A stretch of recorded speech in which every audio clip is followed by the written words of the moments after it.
Hello, hello. Perfect time to start, I think. We're back with Honkai Star Rail. And yeah, as you already can see,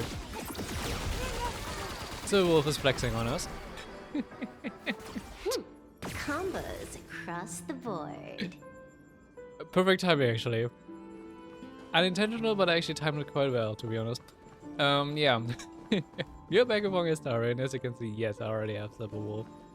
And since she's a Bronya character, yeah, a Bronya face, let's say it like that, I had to pull for her, definitely. And actually, she's also already felt. Oopsie. Yeah. But it's because I'm primarily using the relic weapon on her. And yeah. So we can actually go in with a fully built Silver Wolf team this time around for the story part. And that's what we're gonna be doing. Story. And I'm really interested in how like Silver Wolf will now play into it. So let's see. First a recap of what has happened so far. I actually like these recaps since I mean, I actually usually remember what happened, but it's still kind of nice to have a short refresher and short reminder, and sometimes having just like a refresher and reminder of like to know more common stuff of what happened. Usually it reminds you of more, or like makes you think about more and makes you remind more than you would have initially thought of. So let's watch it. After defeating Sparksy at the Graphia Academy, I followed Himiko to the Imagenesis room tucked away on the campus, where records of the Herald of Death incident were stored. There, we ran into Himiko's father, Ryusuke, and the two parted on bad terms after the conversation. We had a whole like with the daddy issue thing last time around. Let's call it like that. I'll just call it like that. During a tour of the Express, the two put aside their differences temporarily. Afterward, we received an invitation from Pearl. She wanted to discuss a partnership with me as a fellow supplicant and invited me to visit her company, Perlux Corp. At Perlux Tower, we had a friendly spar with the superheroes, the Daybreak Squadron, and a tour of the Mechatron production process.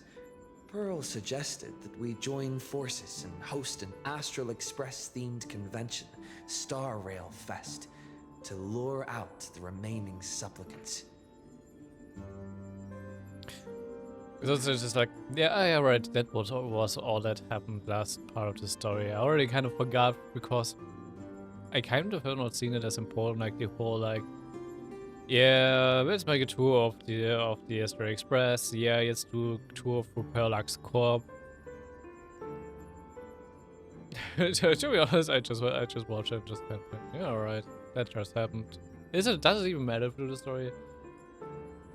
Besides some minor details that just have been like laid out there, not much. Are we gonna say like like in the last version, the story was quite heavily backloaded in parts of the actually like interesting plot points. Meanwhile, Pearl also ordered Detective Ashvale to look for leads on the new Herald of Death case. The detective's relentless pursuit eventually led him to his prime suspect, the charity organization known as the Research Society of Happy Smiles.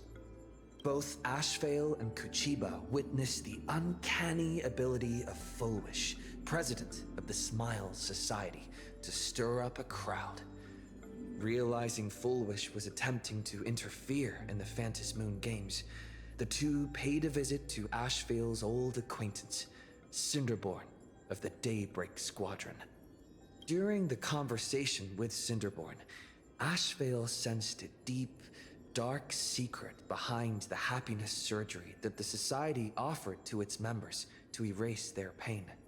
On the day of the Star Rail Fest, we were invited to the exhibition as special guests. During our visit, we ran into the mysterious Evanescia again. She also happened to be a hardcore fan of the comic series The Fluffy, so we ended up exploring the festival dedicated to the Express together. I should like the screenshot that they picked. It kind of just summarizes the story perfectly. Not gonna lie, especially also with this too, with the Danghang paper bag on its head.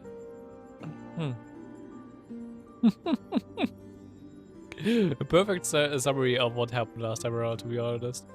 However, as we passed through the Xianzhou Lafu exhibition area, the Daybreak Warriors challenged us as supplicants. Their provocation was accompanied by a smear campaign against me from Fulwish TV. Also, didn't Pearl want to put the Defense Moon games under control? I feel like this is already derailing hard. This is going out of control really quick. The Daybreak Warriors launched a massive attack with the reanimated Mega Mechatron Alloy King Pom Pom. When all seemed lost, Ashvale unleashed his power and broke through the enemy's offensive. However, he also tore open a fissure in space during the process, which took everyone down into an unknown abandoned station. The being hiding deep within the abandoned station stirred restlessly, twisting and ripping at space. Thankfully, Pearl was able to rescue us with her timely intervention. Little did we know, things were about to get worse with Ashvale's terrible revelation. The happiness surgery was actually implanting the flesh of abominations of abundance into Smile's society members. Mm-hmm. Yep. The abundance is here. Also, they're not mentioning what Saving progress. Next time. this let's thing crank it mentioned up a there. notch. This aha moon in the back here. About a rule change, about the actually change of price.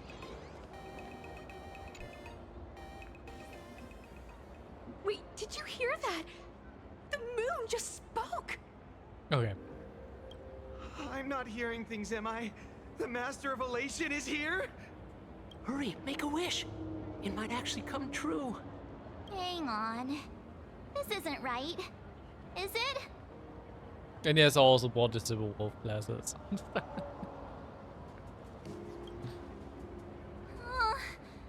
That winking moon up there in the sky. It just spoke. For real. Hey, it wasn't just me, was it? You heard that too, right? Clear. But the whole world heard it.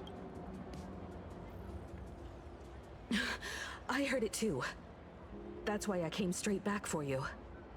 The winner of these Phantasmoon games shall inherit all my authority and become the true, permanent Eon of Elation.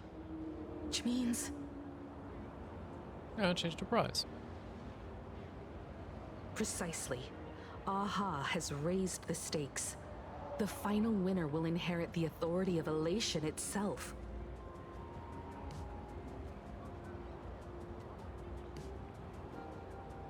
Are you serious? This is so wild. It doesn't even feel real anymore.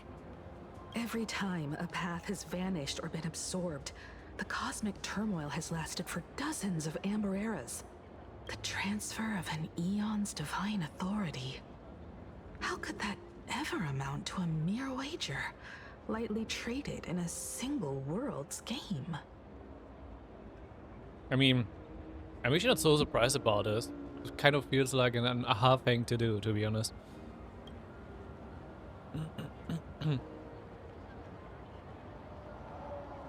Could aha do something like this? The most logical explanation is that Aha wants to steer this game toward utter insanity. But then, who can possibly fathom the mind of an Eon? Have the stakes ever been raised like this before? Not every Phantas Moon game's ending has been recorded. Many were lost to time, most likely a consequence of the winners exercising their newfound divine authority. But as far as recorded history goes, true. this is unprecedented. After all, the chance to be an Eon for just 1 minute is already an irresistible lure for many.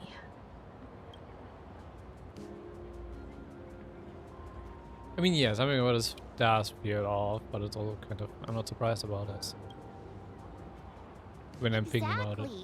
It's just too weird. Can you really just give up being an Eon? What if this is just a big prank by those masked fools?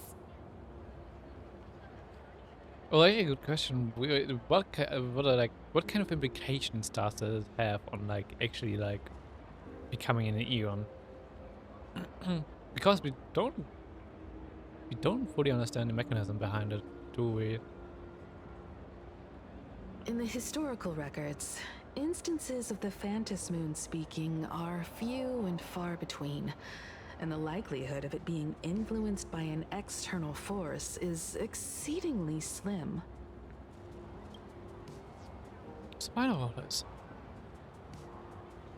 Basically, unless what the Phantas Moon said is some cruel joke or a play on words, once the games are over, a new god will be born.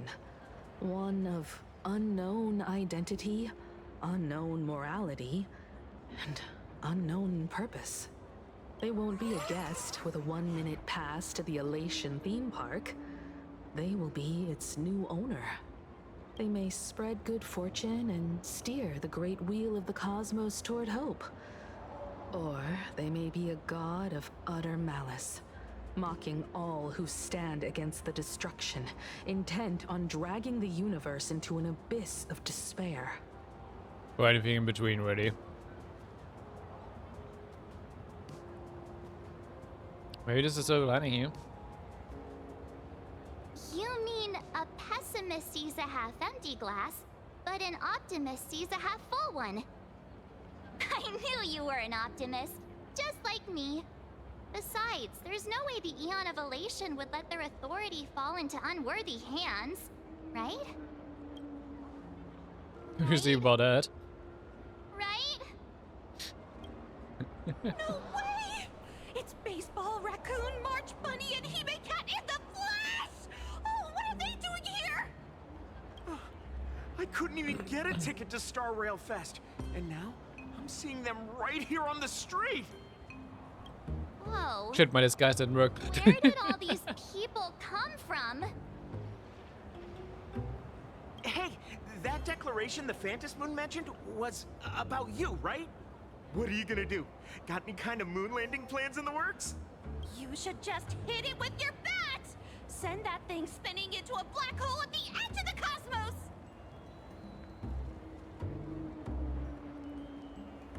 I wouldn't do that. You smash anyone who stands in your way with that bat! Only if necessary, really. The way they say it makes you sound like a supervillain. Uh-oh. You don't think that fight with the Daybreak Squadron made everyone turn on us, do you? Yeah, I doubt it. I don't think it's that easy. Come on, isn't that basically your trademark? You beat the Daybreak Warriors senseless. Oh! All these big shots from across the cosmos, fighting to the death right in our backyard. It's gonna be epic! Epic? Are you brain dead? One wrong move from them and we're in serious trouble. Just like what happened with the Herald of Death years ago. Sign this for me, future Eon! Yo! When you become an Eon, can I be your Emanator? We should Let's get away out of from here. this mess. Let's head back to the Express and discuss matters there.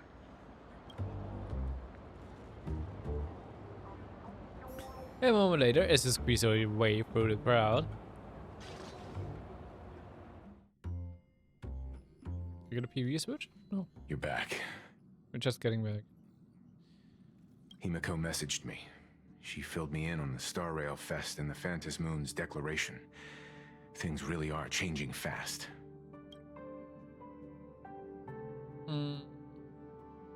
No, in games is more important than To ever. prevent the divine authority from falling into the wrong hands, the supplicants may go to any lengths now with their tactics and actions. After all, in most people's minds, they alone are the ones best suited to wield power. Right or wrong has little to do with it. Such is the nature of human will. If you want my 2 cents about who should become or like get the Eon's authority, I think Silver should get it.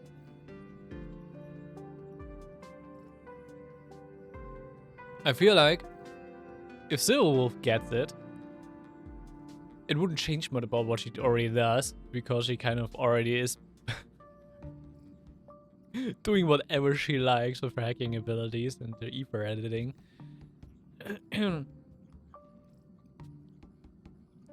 And her getting Aha's authority, I don't think it would change much for her, to be honest. I feel like we should just still be the same in the end. She might just scale up her, let's say, her messing around a bit more, but other than that.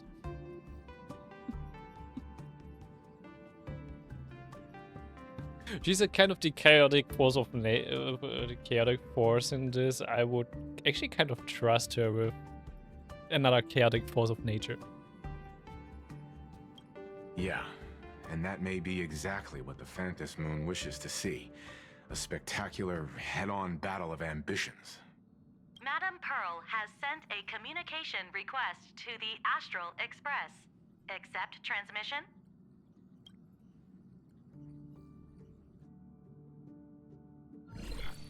It hasn't been long since we parted, and here I am disturbing you once more. My sincerest apologies. Please, there's no need to apologize. Given the urgency of this transmission, Madame Pearl, I assume you wish to discuss the Phantas Moon's recent declaration.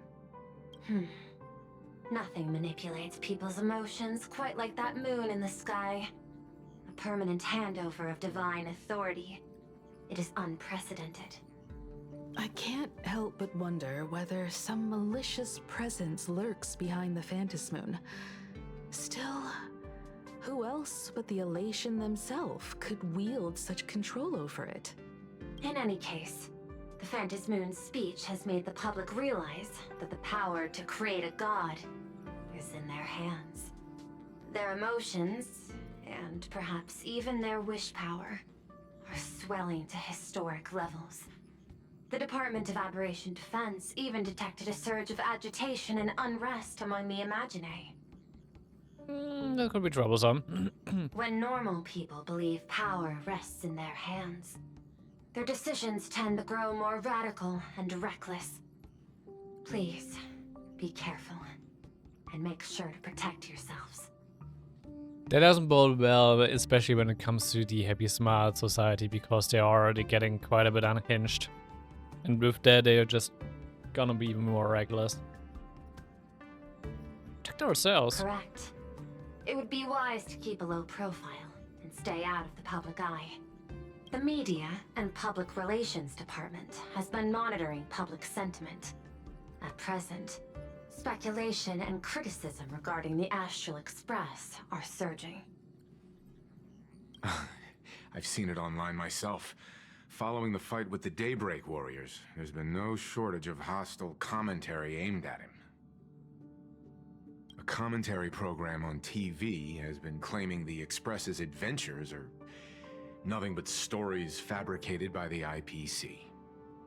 Many believe the Astral Express is oppressing the local heroes, and some even are speculating that he is the new Herald of Death. Okay, that's kind of a bit...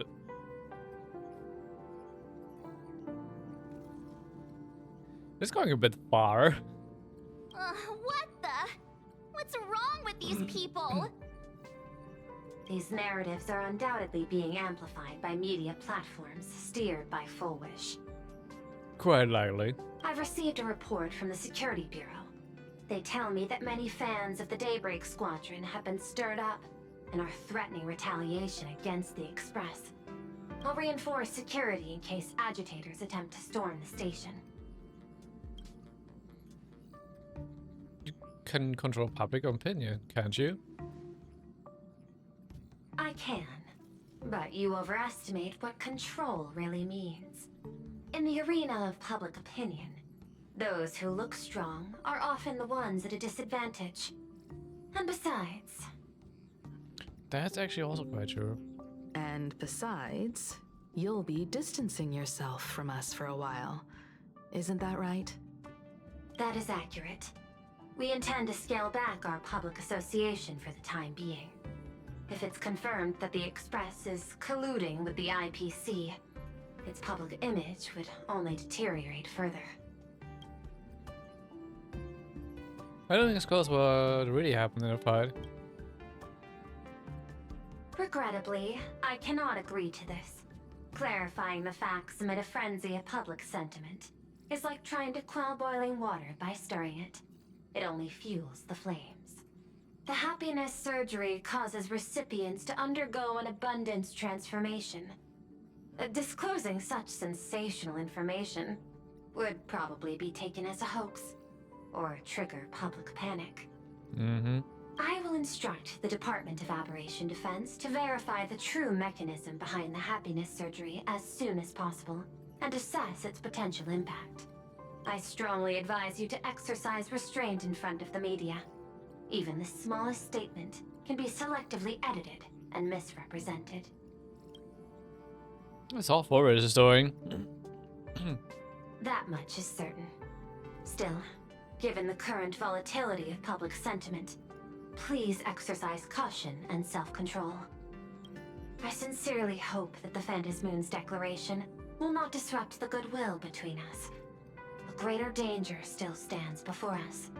After listening to the declaration, who knows what extremes Fulwish might be driven to. Affairs demand my attention, so I must excuse myself. Should there be further developments, I will keep you apprised.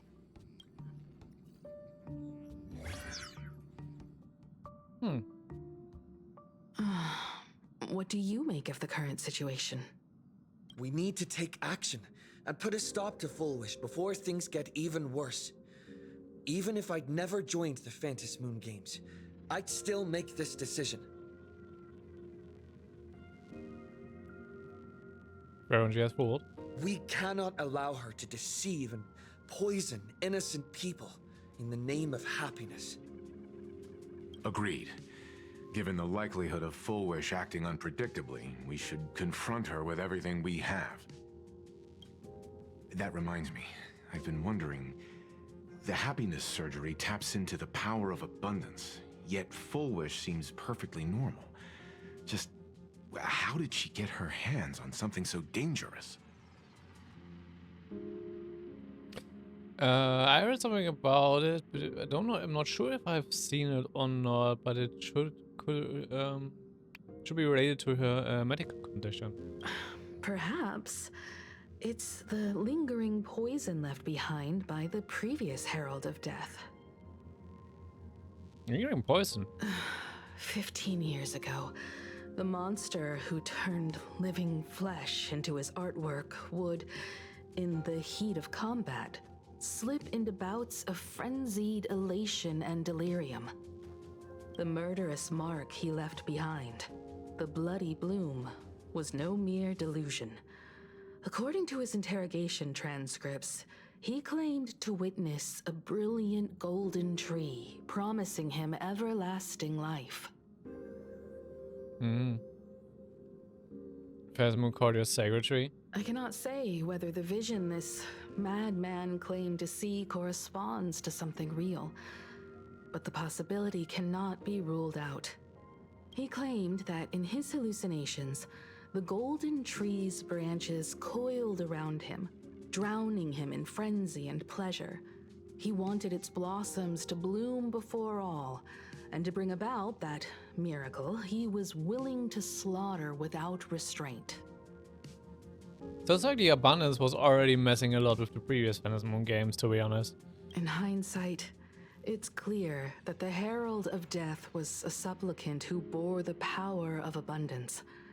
The tragedy he orchestrated in plain Arcadia ultimately forged another version of himself. Fulwish. Right now, in plain Arcadia, how many have undergone the happiness surgery and turned into potential abominations of abundance? It's a terrifying thought. Fulwish. What has happened to you over the years? Hiding behind these innocent people. What are you really trying to accomplish? I need more information about this junior of mine. I plan to head to Graphia Academy. Care to join me? If we're to investigate Fulwish, we need to examine the traces left behind from the Herald of Death incident that took place during the last Phantasm Moon games. The recollections of teachers and the student records sealed away by the school. We're bound to find a vital clue there. Mm-hmm. Yeah, let's do this.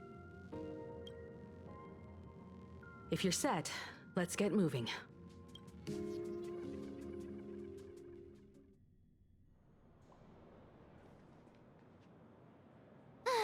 Well, after that so-called dream campus experience, we've ended up back at Graphia Academy. It's almost like revisiting the place after graduation.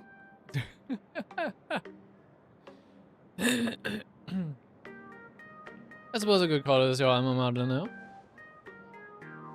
Wait a minute. This nostalgia isn't an after effect of the Sparksy virus, right? Don't worry, March. The Department of Aberration Defense conducted a comprehensive disinfection of the campus. That's a relief. The last thing I need is to be mid-investigation and suddenly morph into some hopping, dancing mushroom rabbit.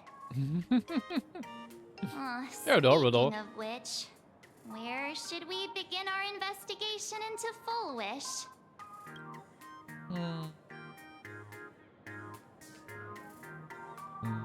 Should check the archives. It's only appropriate that we obtain permission from the Dean before proceeding with the investigation. 15 years have passed, but there should be a backup of the student files, work logs, or visitor records, and only he knows where they're stored. Let's go then, to the Dean's office.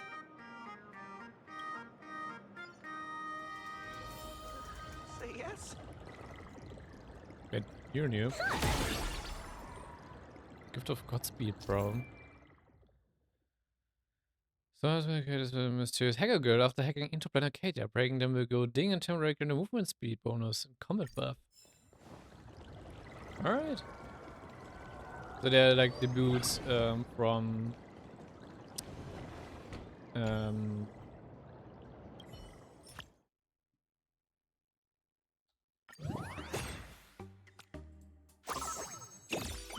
Forest. What's this? I'm gonna do the die shenanigans. It's my turn, right?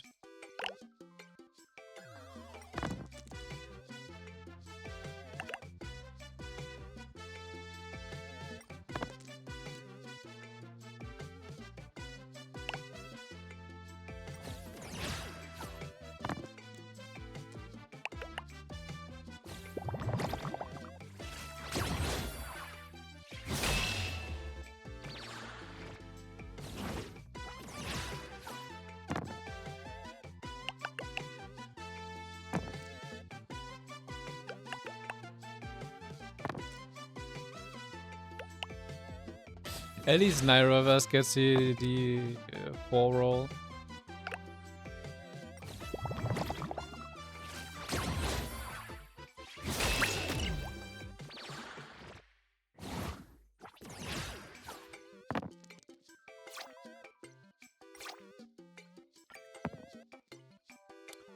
Come on.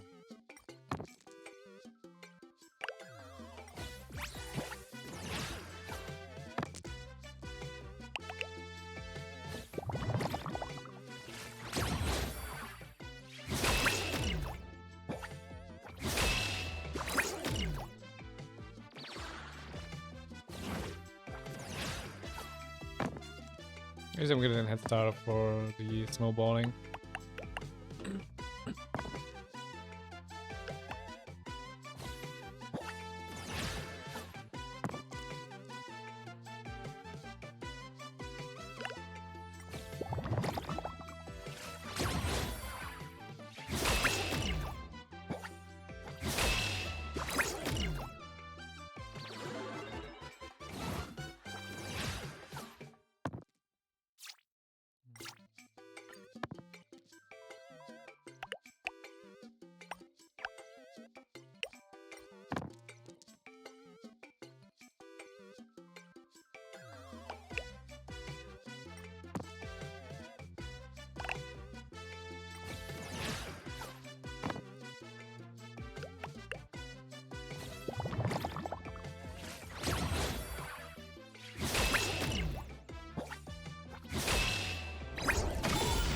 Here we go.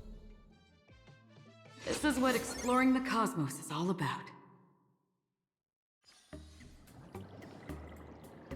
Organization needs to be played against. Alright. I'll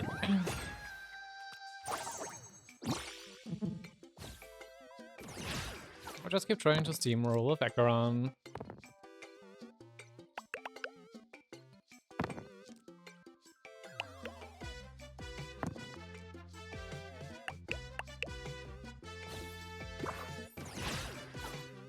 Yeah, he starts with 4 attack. Damn.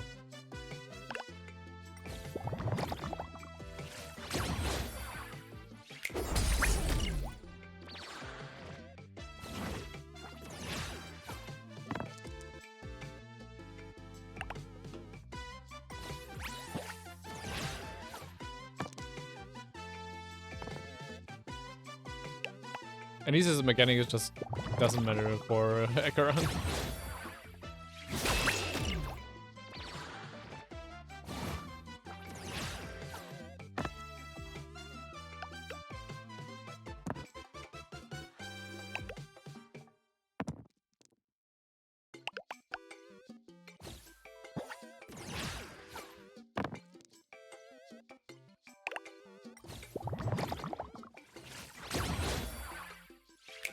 So sure is whittling me down.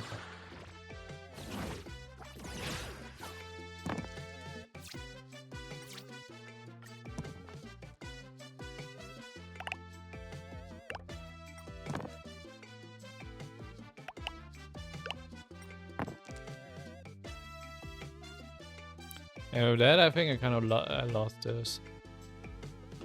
Probably.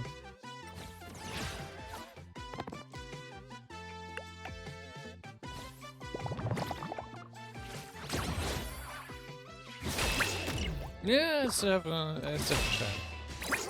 One chance.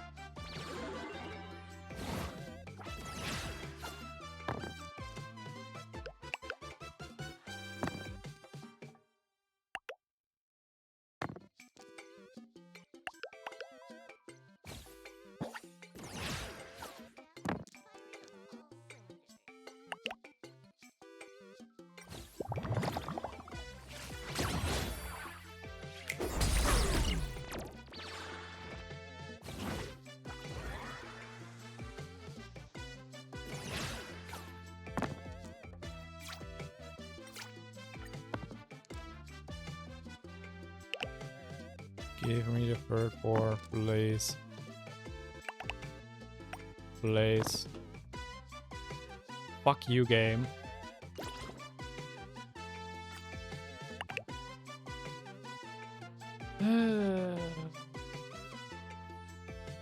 I can't win this. Not with bad rolls.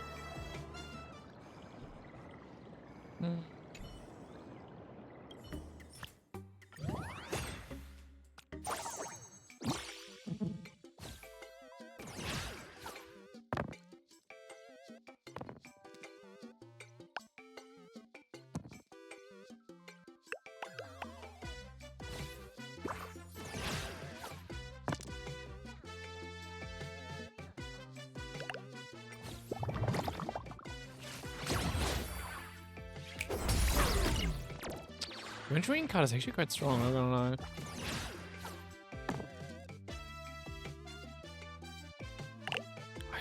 kidding me? Oh, you can restart this. Jesus.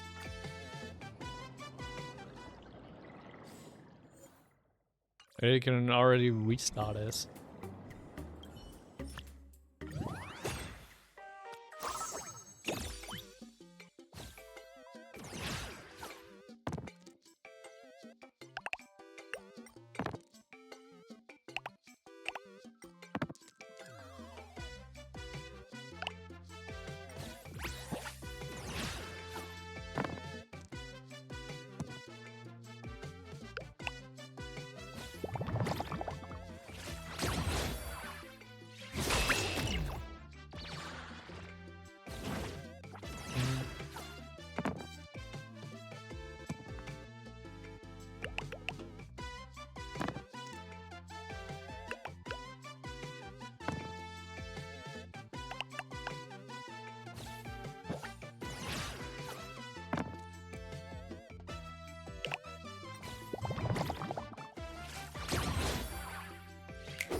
Maybe I couldn't have won it in this route anyway. So.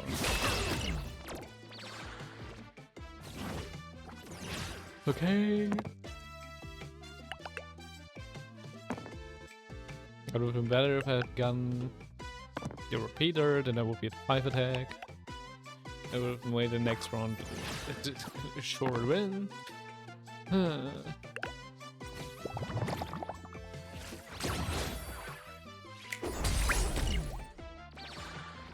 Hey, is everybody? Thank you for the follow. Do I get some more luck this time around?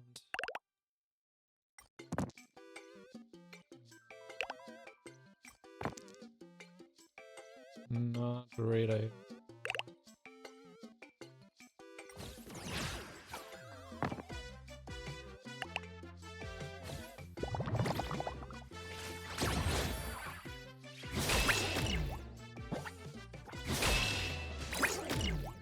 It is no quite unlikely to this again.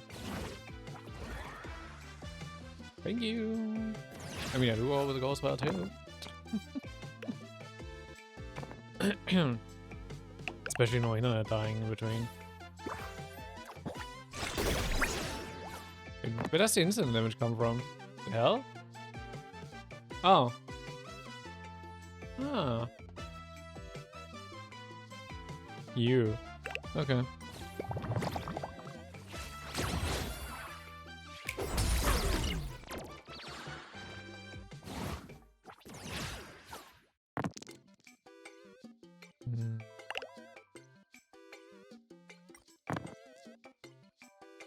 Why do I get such bad rolls the entire time?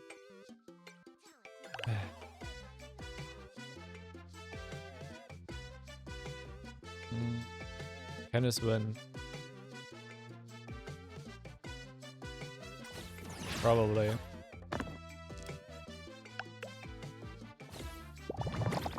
God damn it, this wins.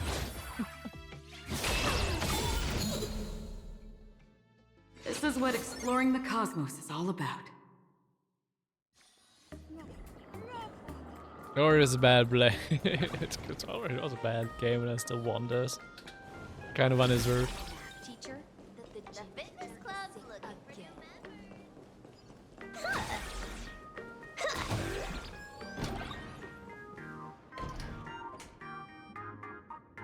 Himeko, there you are at last. The news said you got into a huge fight with those, what were they called? Warriors at the Floating Isle exhibition. And then you disappeared. Let me see. You're not hurt anywhere, are you? I sent you a dozen messages, and you didn't reply to a single one. Here it is, Do you Dad. have any idea how worried I was?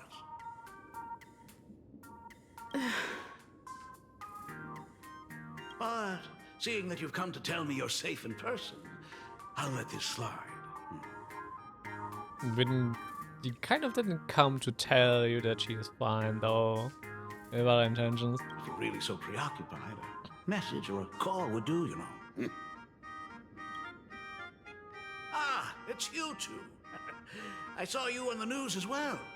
Valiantly fought, huh? These Megatron warriors don't know who they're messing with. To think they dare challenge my daughter's subordinates. Well, now it feels like we're the underlings of Warlord Himeko or something. In any case, I'll leave Himeko in your hands. Please try to keep her out of combat. I really like the comparisons Marge is making the entire time since the start of this.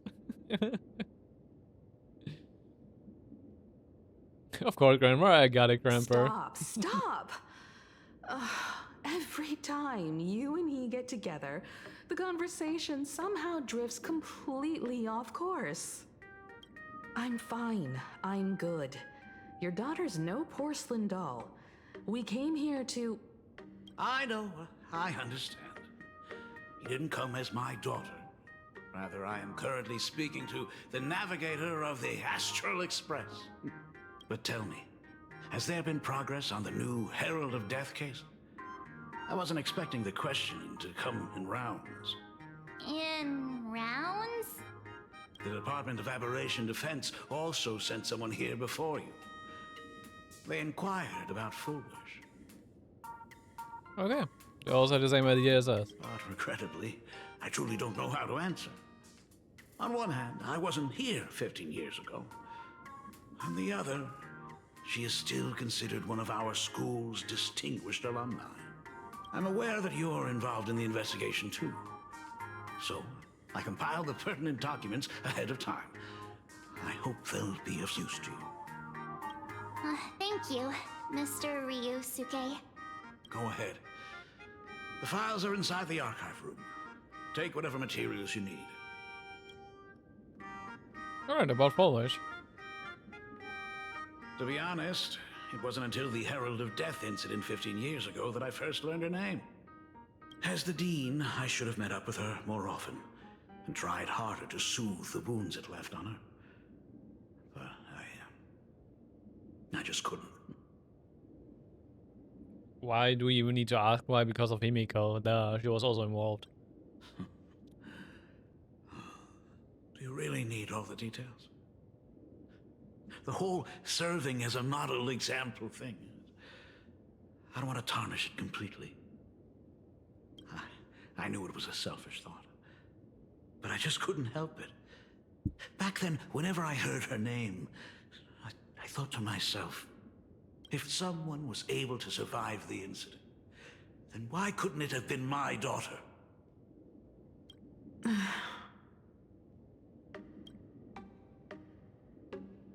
13 years ago, you... 15 years ago, I received a commission to paint a massive portrait for an elixir seeker chief on the planet of Goliath Shepherd. They said he had an elixir that could cure countless diseases. Okay. By the time I came back, everything had changed.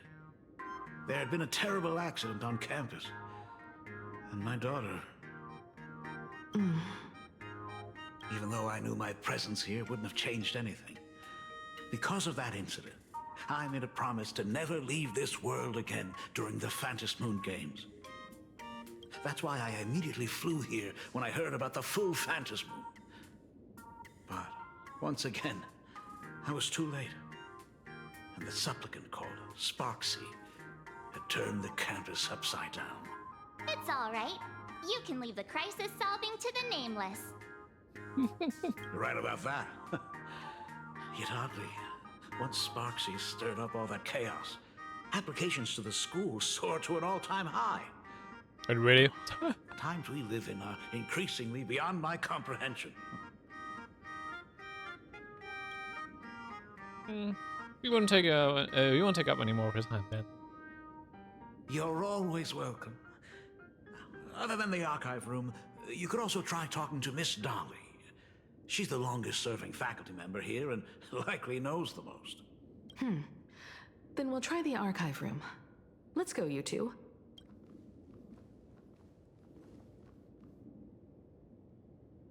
Thank you, Dad.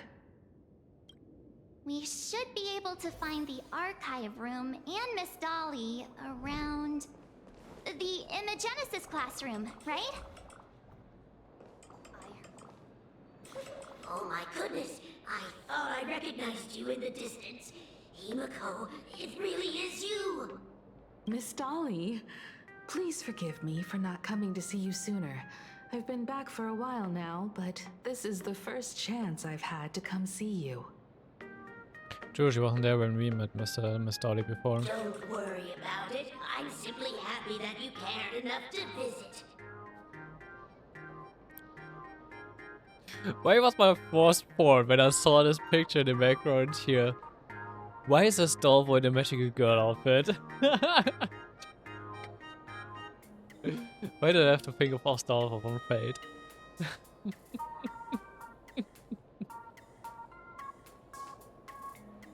I must apologize about the mask you entrusted me. In the end...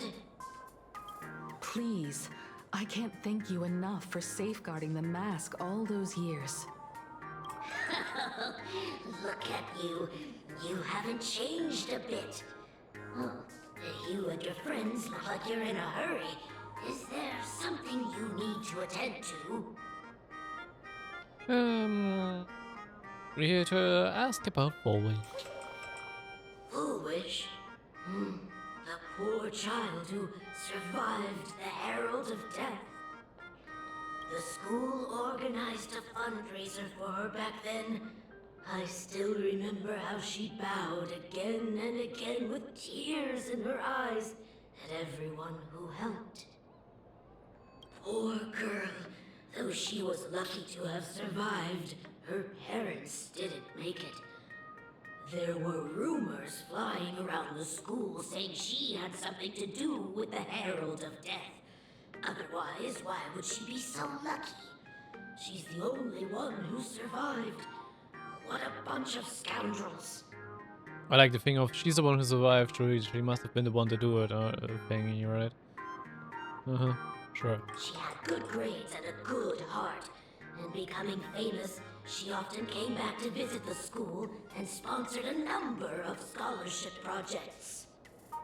Speaking of which, do you know anything about what happened to her after she graduated from school? I heard she went somewhere beyond the sky to further her studies after graduation. She had the chance to work for the Interastral Peace Corporation, but chose to return home and take over Seafell TV instead, which was on the verge of bankruptcy. Wait, so she was involved with the IPC, and we know there was like a research team among the IPC who was connected to the Herald of Death. Somewhere beyond the sky. Miss Dolly, do you know where she went exactly? I never heard. However, she pushed out many projects after taking over the TV station and managed to expand their business to the whole of Plain Arcadia in just a few years. That is all I know. Thank you, Ms. Dolly, for your intel. The math teacher that the gym teacher is sick again. Let's talk to those, I guess. The death is real. They say he came back to life and was responsible for what happened in Dovebrook. He's not coming here to kill again. Is he? Maybe we should ask for leave and stay home until this blows over? What are you, scared? If he really comes, I'm live streaming the whole thing and getting all the clout for it. Who needs leave after that? I'll just quit school altogether. If we don't die. I know about a Herald of Death. He murdered hundreds of students here 15 years ago. Hundreds? Really? I only heard that the crime scene still exists somewhere on campus. I don't feel too good about this. We should get out of here. If we help the Express gang, there's a chance we might get featured in the Fluffy. Oh, Yeah, no. You're seriously obsessed with becoming famous. The fitness club's looking for new members. He won't tell dialogues about you. Is it Facebook that new?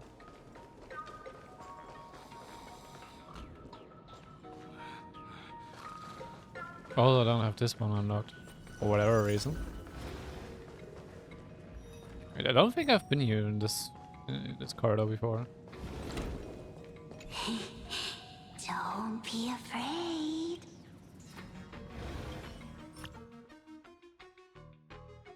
I guess we are playing with the girl in the bath. In the wash. In the sink, yeah. Why not?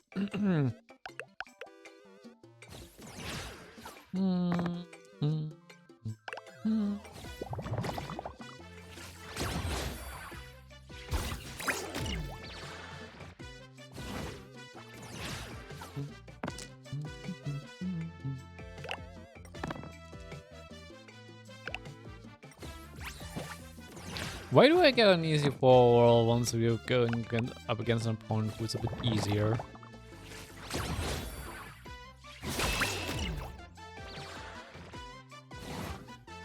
Yeah, I'm highly likely just to turn them.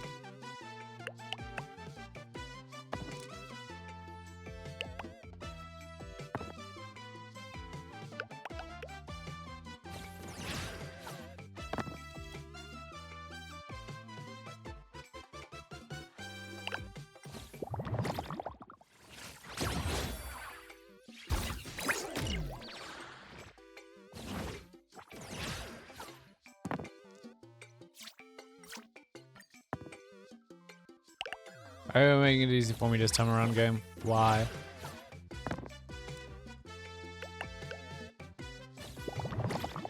Why against the level 5 opponent but not against the level 9 opponents?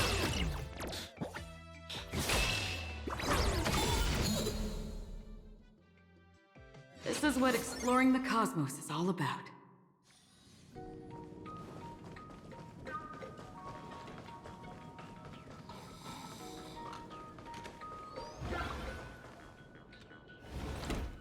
The atmosphere in this archive room is giving me the creeps. It's so gloomy. Almost like we've stumbled into Fixtroll Garden. Interesting comparison. It was like this 15 years ago as well. The archives tracked all academic results. Near the final exams, students dissatisfied with their abilities often poured their frustration into painting unsettling things. Well, this actually kind of reminds me. The Heliobi never have been a thing ever since that part in the story, haven't they?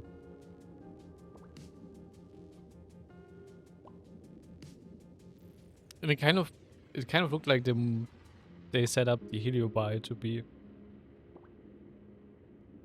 like to set something up to be like something reoccurring.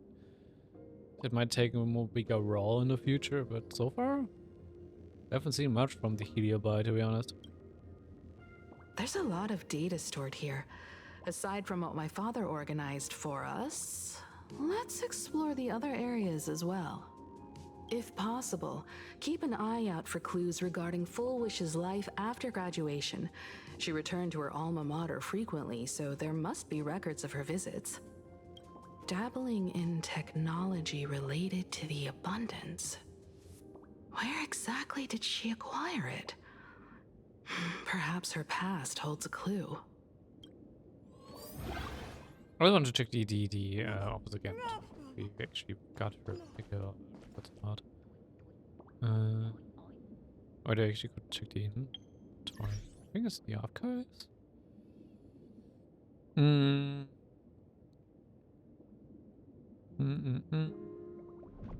Which I can't access from here.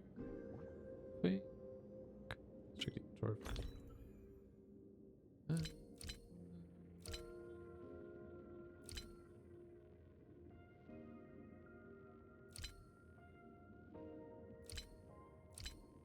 I know, could be above the quest items, but I don't see it here. Can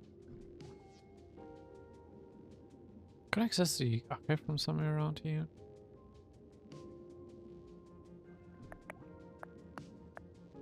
Data bank. Yeah, but it's not about the archives above of the books. Okay.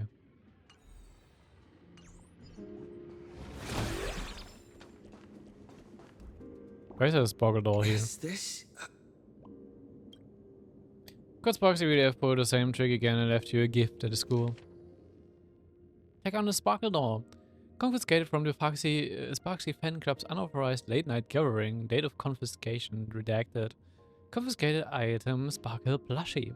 Reason for confiscation: 3 second-year students and 5 first-year students formed an unauthorized club called Sparksy Fan Club and had an unsanctioned gathering in the gymnasium late at night.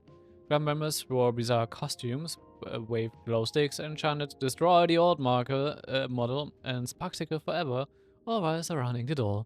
The continuous noise resulted in a night patrol teacher suffering a sudden seizure and requiring emergency medical attention. Disposal method stored in the archive room to be returned upon graduation. Oh, did they really have to put this here? I mean, I really like these sparkle dolls. They're cute as hell, and I kind of want one. Like a proper, like, sparkle doll plushie.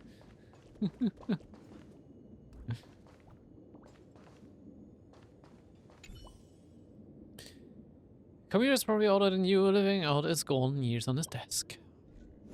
Touch Fulwish. Renowned entrepreneur Fulwish visited school recently. Fulwish warmly shakes hands with students.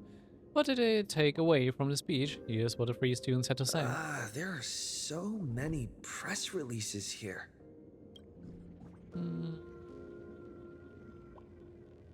Scroll forward a bit. The entrepreneur Fulwish donates scholarships. School makes the first appearance in Fulwish TV annual industry ranking. Fulwish TV covers our school anniversary celebration once again. The school's annual Distinguished Students Register from 1982 to 1984. For 3 consecutive years, first place was always Fulwish. Search chart of death incident. No results found for your search. The search page slaps the black text on a white background, rolling it right in your face. The IPC has severed all channels of intel with its iron grip. Hardly a surprise. Formal caution regarding a student's non-compliant hairstyle. Disciplinary action concerning a student's involvement in 3 food poisoning cases. Wait, what? Disciplinary notice for a student's involvement in a physical altercation. What does Himiko have to do with food poisoning? It's magnificent. She reads it with bated breath, and it takes a good long while before you snap out of it. Right, exactly the task at hand. At the very bottom of all entries regarding Himiko lies a faculty appointment notice from 15 years ago. That new red-haired assistant is the dean's daughter. The constitution is weak and she can't handle the heavy labor. Remember, don't assign her anything outside of clerical work. So read the note in the file.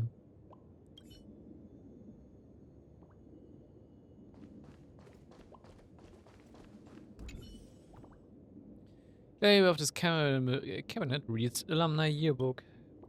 In which year did Fulwish graduate? You seem to remember you obtained this information somewhere. Be called deeper. Sometimes a little deduction is sufficient to make up for missing memories. It is currently the year of 1999 of the Planetarian calendar. The Herald of Dead incident took place 15 years ago, and we read it in the computer in 1984. The year Fulwish graduated is...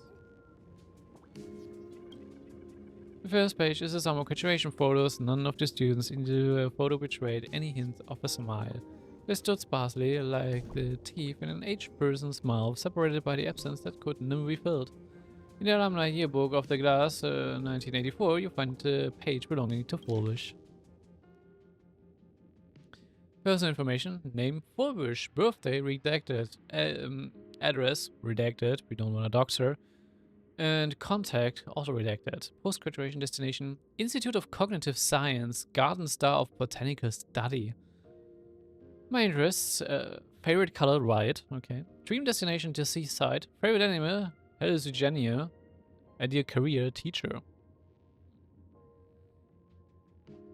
Messages from classmates. Graduation day has finally arrived, but so many never made it back.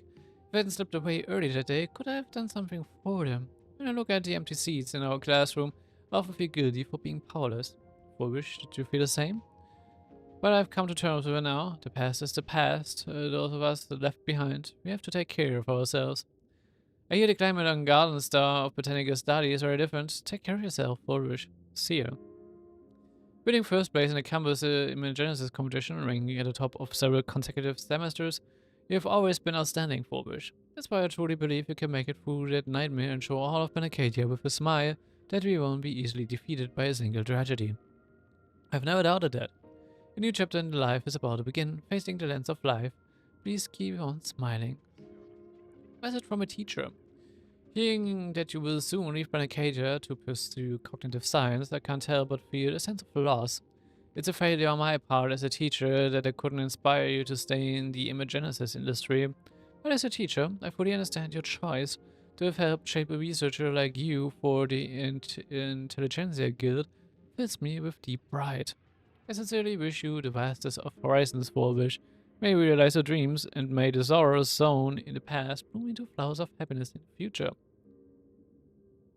Hermione. Message from parents. Left blank. Obviously. Garden Star of Botanical Study. Cognitive Science Research. Miss Dolly mentioned that Fulwish went beyond the sky to study after graduation. Turns out, this is where she went. Let's go chat with the others.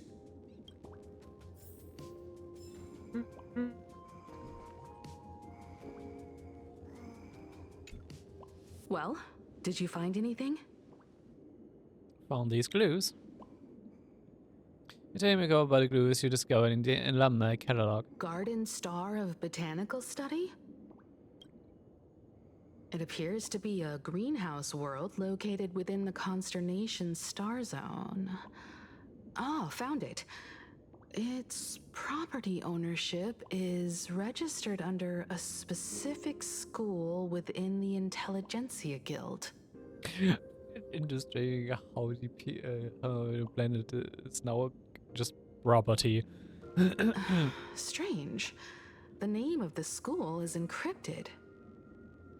I've heard conspiracy theories claiming the Herald of Death from 15 years ago was actually someone from the IPC. Given the great lengths the IPC went to in wiping away all traces after the incident, perhaps the rumors are true. Fulwish was hurt by the Herald of Death. Yet after studying in an institution funded by the IPC, she became a suspect in the new Herald of Death incident. The way it always comes back to the IPC. I know the guys from the Strategic Investment Department have been nice to us, but whenever something bad goes down in the cosmos, the first thing everyone thinks is the IPC did it, right?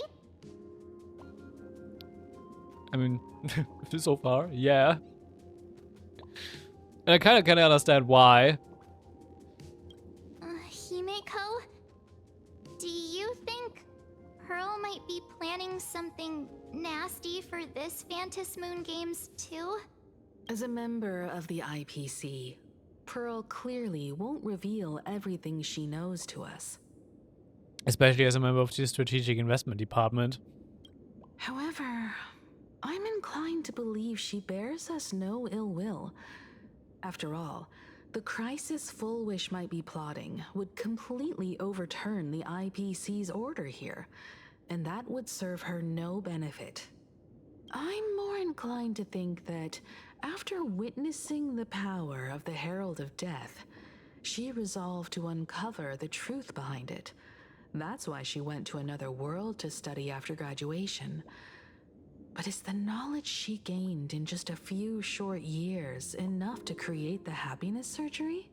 If the power of the abundance used in the happiness surgery stems from the Herald of Death's lingering poison, would the IPC, who have tried to hide this in every way possible, really be unaware of her actions? There are too many things here that an ordinary scholar simply couldn't achieve.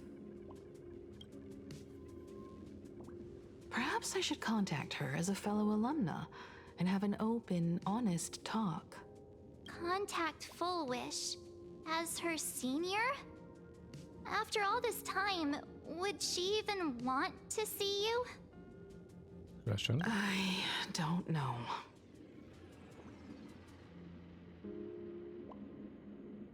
Can you tell us about the Fulwish you knew? Back then, I had taken a leave of absence from university due to health issues. So I was doing some idle work at my father's school to clear my mind. Fulwish would occasionally run to the library to slack off. She and Belle always appeared together, helping me organize newspaper clippings and library cards, all while chattering on about classmates' crushes and the latest gossip. What's your biggest schoolgirl? They didn't treat me like a patient who needed special care, nor did they treat me like the dean's daughter. We often shared snacks brought from home and secretly dug out the school's collection of ancient books and paintings to admire them. Fulwish, she was the model student, always knowing a little more than everyone else. Her questions often went beyond the textbooks, pushing past the boundaries of what someone her age should know. When she looked through those illustrations of Imagine, her eyes would always sparkle. I could feel the passion in her eyes, and an unspeakable sense of loneliness. If she still remembers our old friendship, she will meet me. Fulwish is walking a dangerous path right now, and the deeper someone walks into the abyss, the more they crave the recognition and understanding of old friends. I want to ask her myself, why has the happiness she pursues become an illusion that can only be maintained by a taboo surgery? I protect you. And this is a good question. Why is like doing a happiness surgery that's relying on the power of abundance has been her like only solution to gaining her happiness? Me too. Thank you, you two. And thank you for your investigation. Though many questions remain unanswered, at least I now have a clearer picture of her movements after graduation. By the way, before we leave the school, there's one more place I'd like to visit. Before I meet Fulwish, I want to say goodbye to that memory from 15 years ago. You mean that old school building from 15 years ago? I mean, sure. But let us do this after a short toilet break, so we're gonna be right back. And I'm already back. Let's say goodbye to Ingo's Pass, I'm guessing. I think the story should be here, right? Should find a chance and ask her about it. Okay.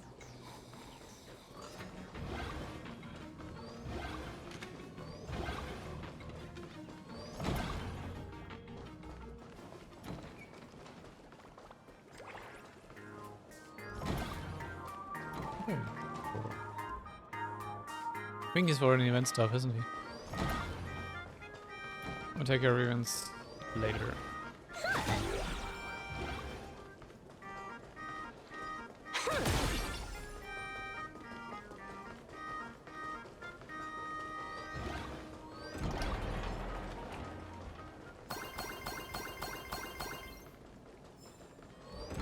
So I'm running. I could have just teleported here, but I'm so sorry. I just couldn't finish tidying up the ribbons, and now I've dragged you into staying this late. Don't worry about it, Belle. It was my turn on duty today anyway. Himeko? Is this? Yes. In this imaginated classroom, the after images of the students from 15 years ago still linger in their original places. Tomorrow is the school anniversary. I wonder how lively it will be. They've invited parents here. Will your parents be coming?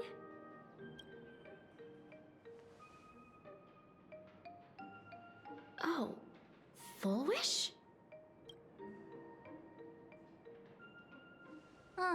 That's Fulwish from her youth. Yeah, Dad already took time off. By now he's probably out on the streets with Mom, picking out formal wear. If it's my daughter's performance, we have to dress to the nines. That's just like him. He always loves making those kinds of jokes. Then you'd better put on a good show, huh? There won't be a show anymore, Belle. Because unexpected guests have arrived. no. Everyone from the Astral Express and Himeko. I didn't expect to meet you here. Did you enjoy yourselves at Star Rail Fest? Did you grant those smiling kids their wishes and bring joy to everyone? Fulwish. I guess we don't have to go out of our way to get an audience with her. Himeko, you recognized me at just a glance.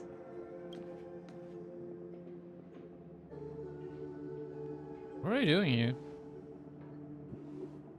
I am here to mourn that dusk from 15 years ago. Before making any major decisions, I always come here to sit in silence for a while. I thought Himeko was at school like the rest of us that day. When I saw Belle lying in a pool of blood, when I was crushed under the collapsed wall and unable to breathe, the thought crossed my mind. Poor Himeko. If you had met the Herald of Death with that delicate frame of yours. But who would have guessed? You're alive and living quite well. You became the navigator of the Astral Express, roaming freely beyond the sky, just like the three of us used to talk about in our chats. Your dream came true. Congratulations are in order.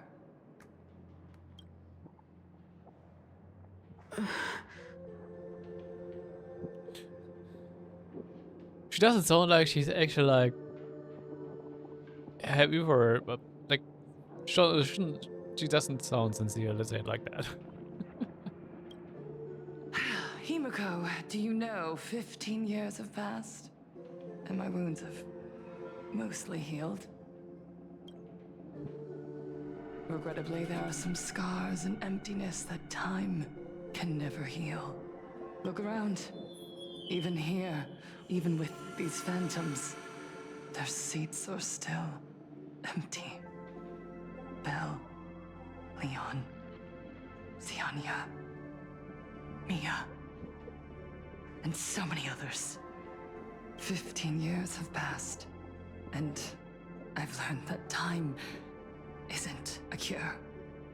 It's a shroud, binding itself around me, layer upon layer.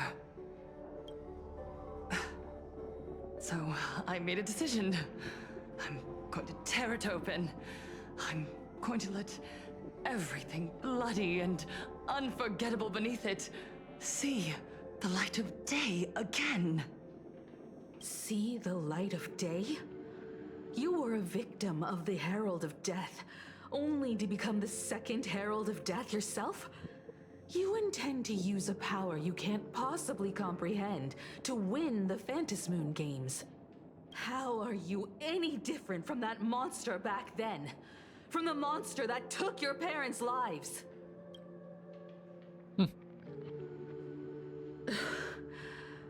I'm sorry.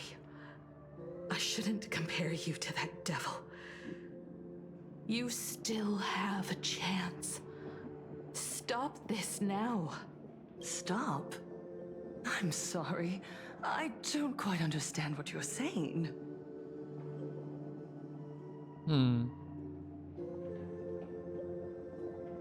Ja, das kann natürlich.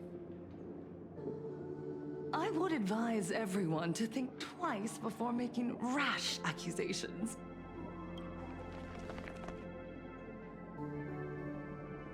As a media professional, let me give you a piece of advice. From now on, when you're in front of a camera lens, watch your expressions and be cautious with your words and actions. At the very least, try not to look so flustered during this public exchange. We live in a world where we are constantly gazed upon and watched by others. This camera crew was originally prepared for my upcoming speech, but meeting you all here, it really adds a wonderful dramatic flair. To the audience watching from your screens, you know my name, and I know that right now, you are watching me. 15 years ago, with the tacit approval of the IPC and the Arcadia Council, the Master of Elation's divine ritual degenerated into a barbaric, bloody game. Okay. You and I, the residents of this Arcadia, surrendered a lifetime of dignity, wealth, and time to them. All in exchange for a single full meal. We are surrounded by bizarre entertainment and stimulating gore. We soak all day in shallow, boring programs, achieving nothing. And now, we must live in fear of the unscrupulous atrocities of these supplicants from beyond the sky, forcing smiles as we applaud and cheer for them. Also like the symbolism on like the microphones and cameras. It's like, Is this the happiness the god promised us? No! Absolutely not! The Master of Elation would never be deceived by miracles, but with pain and blood. What they desire to see are heartfelt smiles. And so, they granted me a revelation. Everyone, on that evening 15 years ago, what saved me was not luck. It was not the supplicants, and it was certainly not the IPC. Right here, as the Herald of Death approached, step by step, the one who sent down a miracle was the Master of Elation. They allowed me to escape with my life. And when I was trapped in a small room, consumed by loneliness, they sent me a mask. I feel like she is mistaking they as yeah. What was it called again? Shuhu? The one the Mancher devoured, so to say. They revealed my mission to me. To bring happiness back to a plain Arcadia that has lost its smile.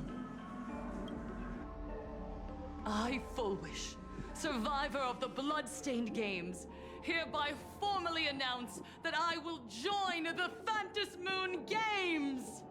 In this game, I shall win the Eon of Elation's authority. And then, I will make smiles of happiness bloom on the faces of every single person in plain Arcadia! Himiko, don't frown. Smile.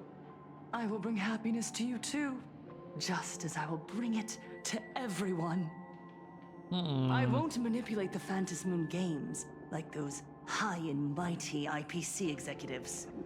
Nor will I treat the rewards granted by the God of Elation as bargaining chips for profit.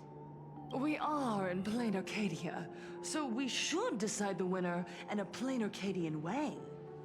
I'll give you a stage if that's what you want. I invite you all to a televised debate at Fulwish TV in Seafeld City. The invitation extends to all supplicants. Huh, televised debate. It could be interesting. A plain Arcadian way? That's just a way that benefits you. We're not going.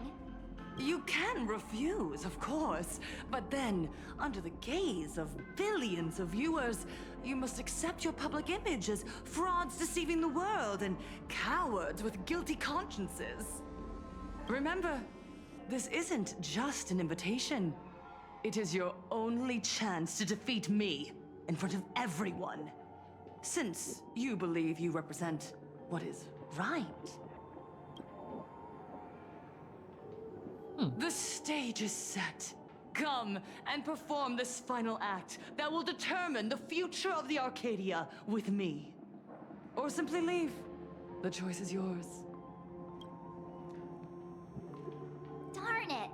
Are we just going to let Fulwish walk away? We are right in the middle of the cameras she prepared. Remember to be cautious with your words and actions. Let's leave here and return to the Express. She kind of got us good. She kind of got us there. Hello, everyone, and welcome back to the Arcadian Morning Report. We're continuing our exclusive coverage. Just moments ago, we received some shocking news. The head of our station, Lady Fulwish, has officially announced that she will be entering the Phantom Moon Games as a supplicant. At the same time, Lady Fulwish has announced a blockbuster special! The end of a century TV debate! She is inviting supplicants to the Fulwish TV studio to discuss and debate the topic, what kind of future will the Phantom Moon Games bring to this world? What a magnificent topic! At a time when supplicants from beyond the sky are brazenly suppressing and insulting our local heroes, finally, They're totally not biased at all. who Nah. truly cares about and represents the citizens of plain Arcadia. Totally not biased. Nah. Too true! Ever since these Phantom Moon Games began, signs of things spiraling out of control have been popping up everywhere! First, the famous streamer Sparksy tried to spread a mimetic virus. Then the nameless of the Astro Express clashed with the Daybreak Squadron, causing severe damage to Lookout Cloud and the Skyline Express line! With so many accidents happening, you really can't help but wonder, are we seeing a repeat of the blood-stained games from 15 years ago? You got that right! Speaking of the blood-stained games 15 years ago, Miss Fulwish herself was a survivor of that tragedy! She's come such a long way, never once letting her painful past keep her down! A true legend of resilience! Now Miss Fulwish has joined the fray as a supplicant! She must be here to stop the tragedy from repeating itself and to reclaim the peaceful days this world deserves from the hands of supplicants from beyond the sky! I mean, Fulwish has a narrative she wants. Will she be able to shoulder the wishes of all plain Arcadia and set this game right again after it's spiraled out of control? Let's wait and see. Ugh, so shameless! Reporting news about your own station director on your own TV station, and you still have the gall to pretend you've received some shocking news? You guys talk to each other internally? It's just framing.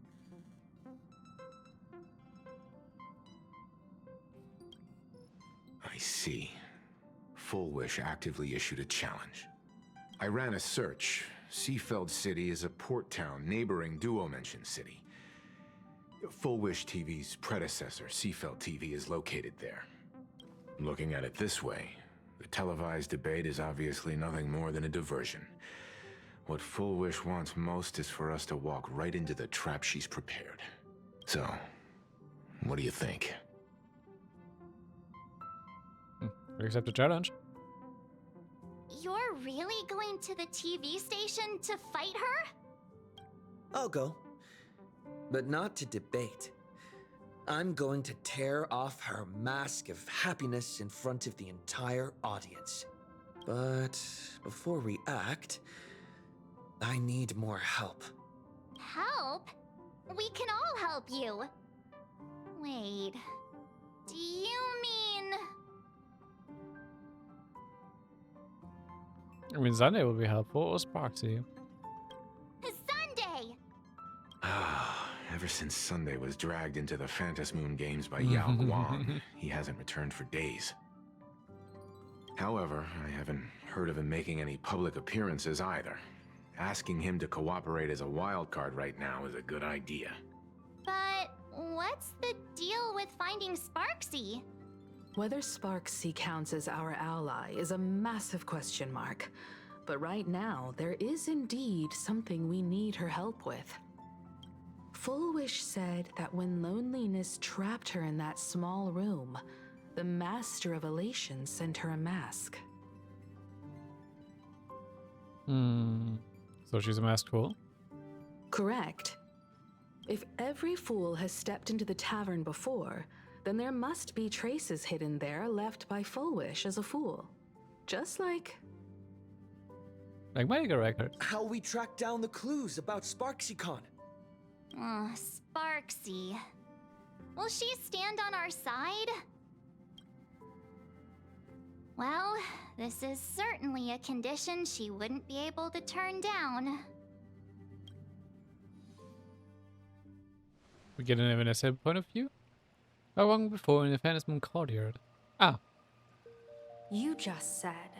As for the brewing storm, whether the turmoil once again is the result of the laughter's mischief. What exactly was that supposed to mean? You mean to say the Joy Seeker wants to destroy the very rules they laid down? The game they wove with their own hand? Come over here.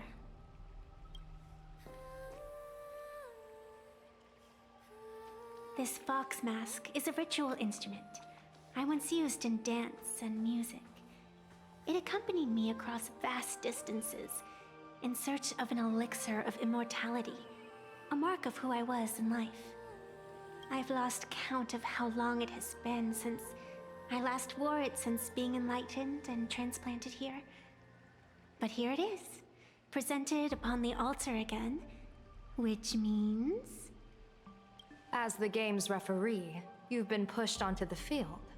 In this moment, you are now a supplicant. For over a century, I presided over a war game in which supplicants carved out their own territories and vied for supremacy, using the power of the masks. I've also hosted survival games where emanators took the stage to compete, invoking eonic powers to try and slaughter every last opponent in a single day. Damn. Whenever the Phantom Moon Games are at risk of being suspended or disrupted, I will use the authority granted by the Elation and the Abundance to measure, judge, and punish any violators. I guess you could call me the security protocol for the Phantom Moon Games. But now, someone has gone and designated me as a supplicant. It's utterly unheard of.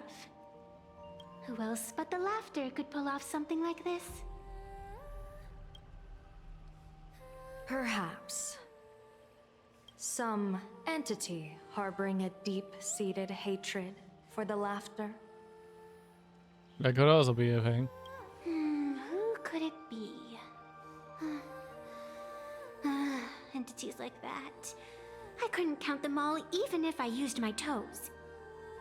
I warned that jerk ages ago. Take a joke too far, and you're bound to make enemies. See? Instant karma. Wait, so is she implying that she actually like met with Ahara and interacted with him? Never mind who he is or what he's after. We're here now. So what do you plan on doing? Fortune rests upon misfortune, and misfortune gives rise to fortune. Becoming a supplicant isn't necessarily a bad thing. Wouldn't that allow you to step openly into this chaos and drag the puppet master into the light? You're looking to team up with me? Team up with someone from the abominations of abundance that you Xianzhou people despise? That's hardly appropriate. You're an ancient sacred tree. It's the furthest thing from an abomination of abundance, no? Oh, your standards are certainly flexible. The hunt and the abundance. We really make quite the interesting pair. I kind of like this. So, where do you plan on starting? How about we start by freeing my friend in the tree? I nearly forgot about that. Chip away, little bird. I'll allow it. General Yao Guang and Miss Fox, I've received some news that might interest you.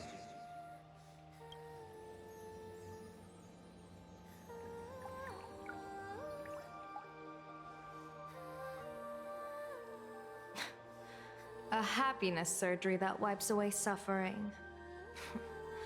The power of abundance in this world is disgustingly excessive.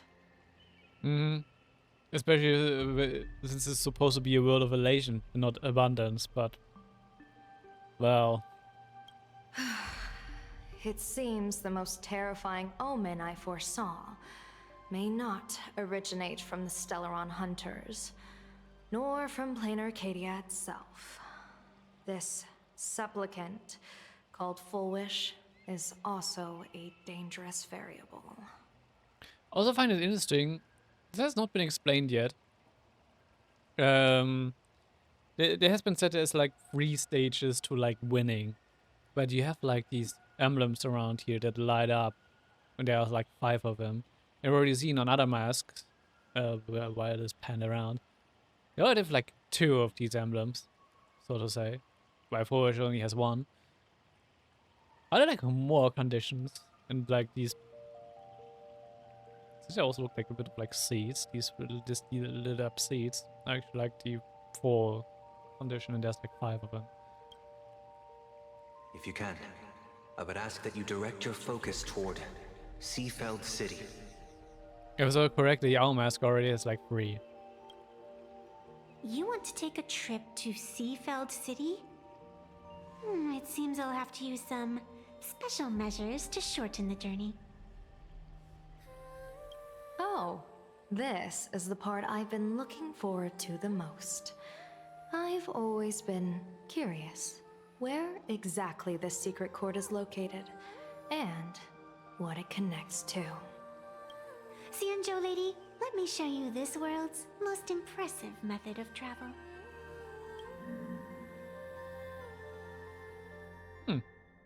Here we are! Are we by the station? Already? Wait. Why are we at the station? Because naturally, we're taking the express to get where we're going. All that build-up, and this is your idea of an impressive method of travel? I like how that's just humor. Well, what else? That's why I said you've definitely never seen this before. It's the Bulletworm Express. I bet you've never taken a ride on this. You're the arbitrator of the Phantasmoon games. For crying out loud. Don't you have a cooler way of getting around? You're a great general of the Xianzhou for crying out loud. Don't a cooler way to get around? She just randomly teleports and she can't control it, so kind of.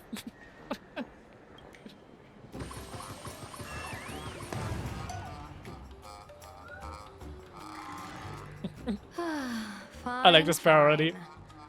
For the first time in my life, I finally know what it feels like to be the fool. I already like these two together. They're such a nice synergy. The train bound for Seafeld City is arriving at the station. Hey, you got any money on you? Spot me a ticket, would ya? That's the second time.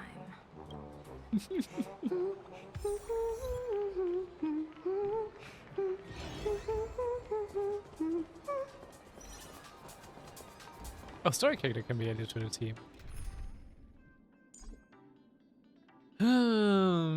He could play as Evanescia for this.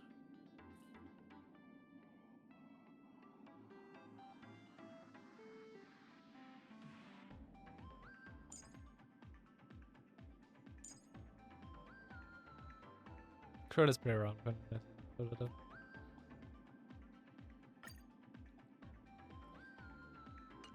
Only because we can't actually pull for Evanescia yet.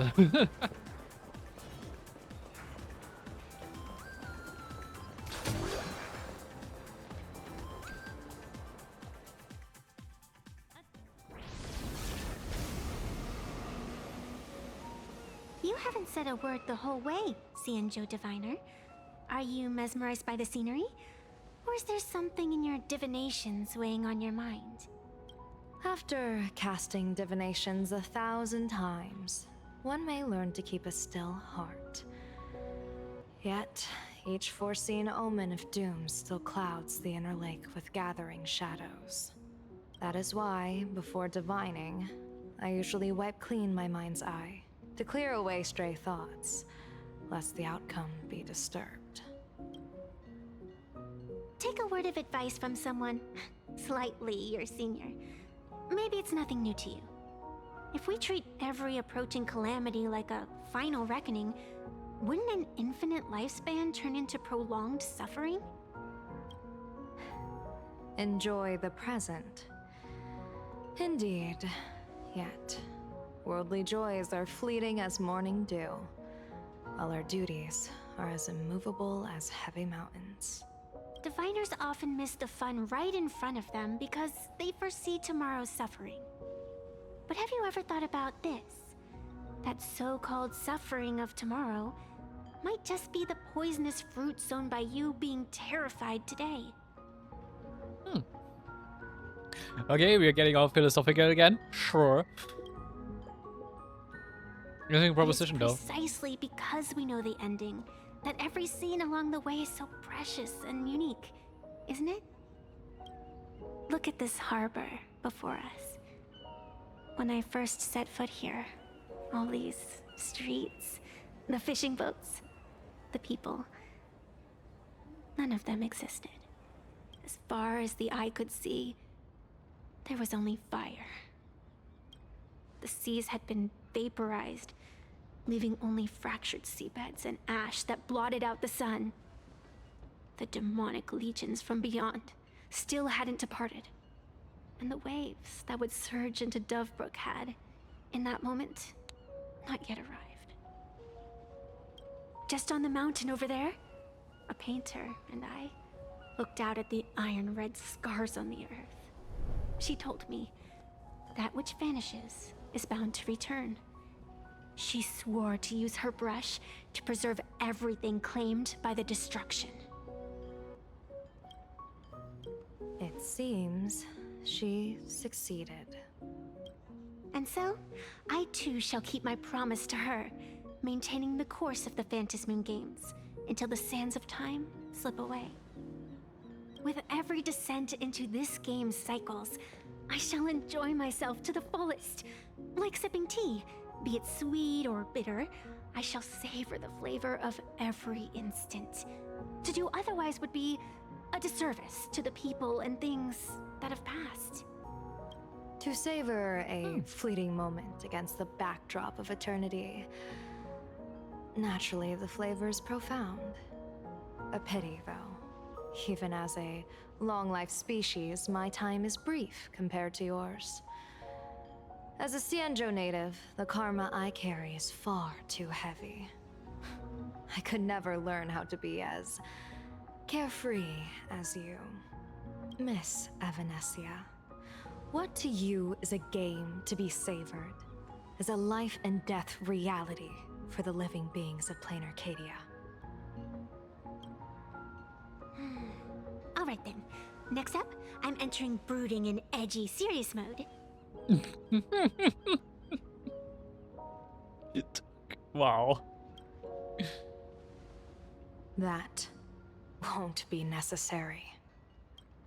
I shall use the Eye of Ishvara to divine the fates of the people in Seafeld City. If they face imminent catastrophe, a red fate slip will be hanging above their heads. The rainbow surveys the heavens, perceiving 1,000 forms. Across the meridians of destiny, the jade abacus reveals its script. The celestial eye opens and shuts as calamity and fortune reveal themselves. Calamity looms overhead. The crimson slip is cast.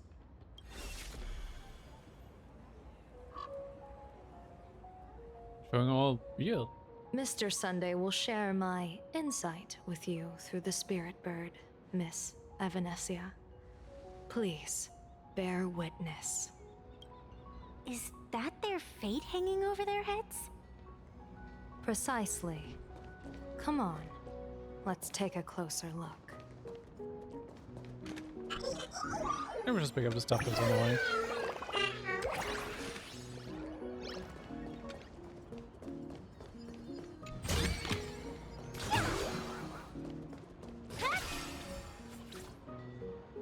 I actually kind of want to see what her sword looks like for a bit more.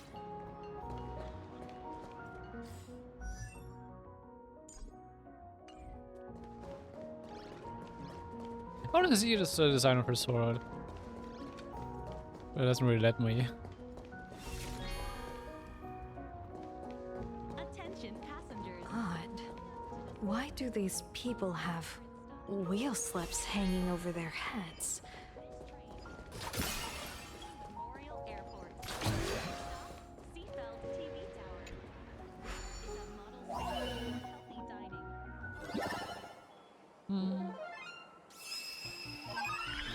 I don't do these sort of puzzle ones.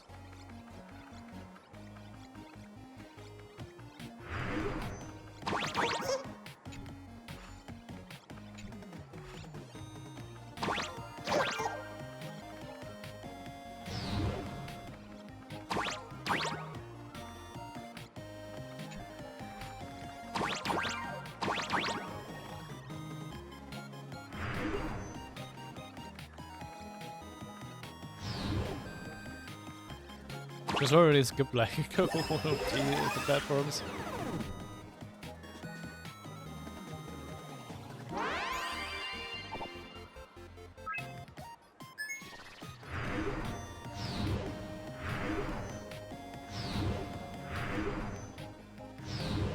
Let's have to return already.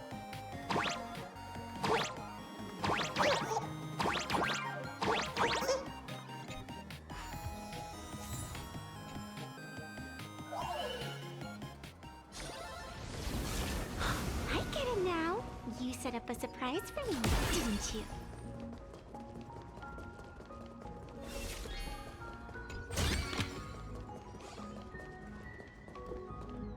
Astral Express, boo!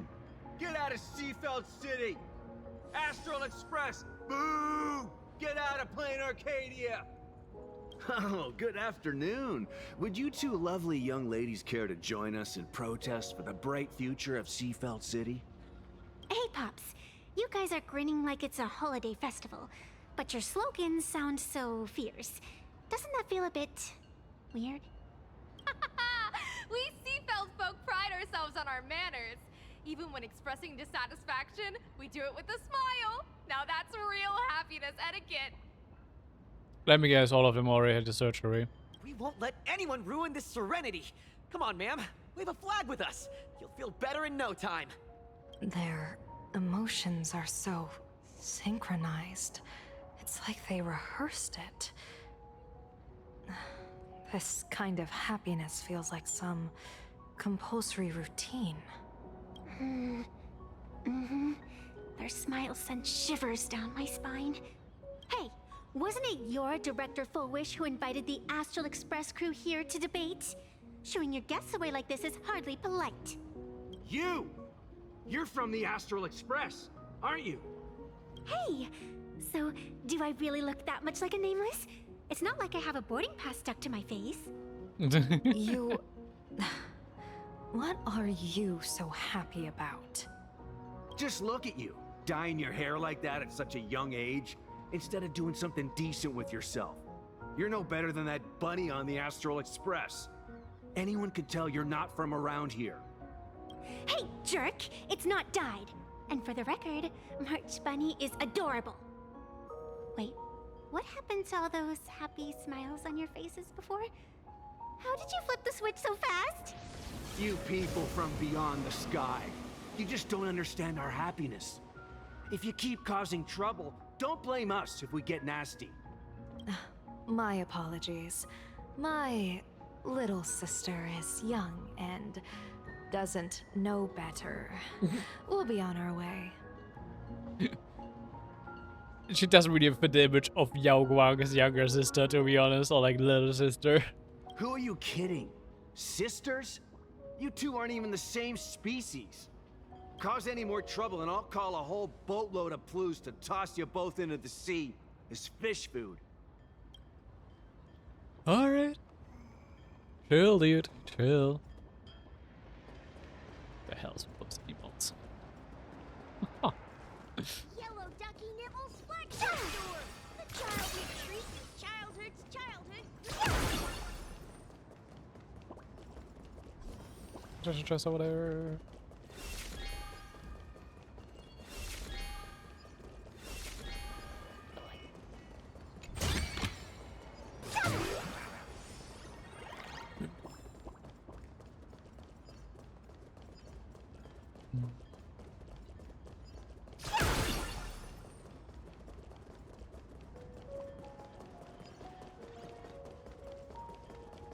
What do these have to say? The sun is shining and the vibes are immaculate. This is Fulwish TV's Happiness on the Street, bringing you real smiles straight from the streets of Seafeld. You two look like visitors from afar. I take it you're also following Plain Arcadia's grand event, the Phantasmoon Games? Of course we're following it. It's not every day you see something this lively. That's great. We've noted many echoing widespread concerns that the Astral Express's intervention is dragging our sacred Phantasmoon Games into a quagmire of competition with outsiders. What are your thoughts on this? Widespread concerns? Mr. Reporter, I suspect your question already comes neatly packaged with its own answer. Judging motives is futile. What we want to be focusing on is the real-life consequences of our actions. Oh, that's so deep! Many Seafelders feel that rather than any IPC vision of prosperity, it's the healing smiles, healing Arcadias proposed by Lady Fulwish that is the more grounded future we desperately need. What is your take on this?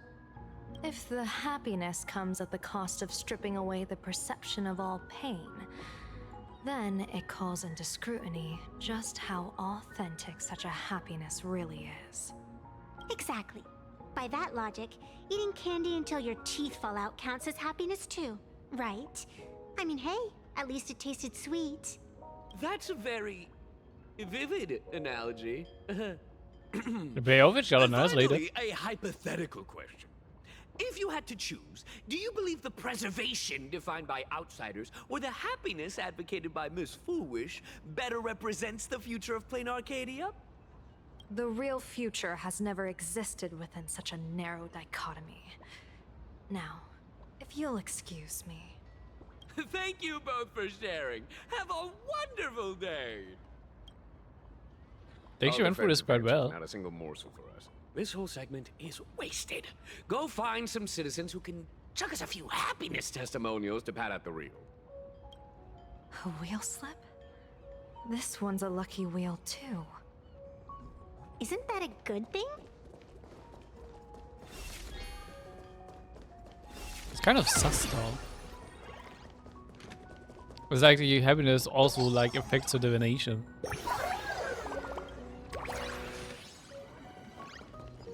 Or has an effect on her divination, let's say it like that.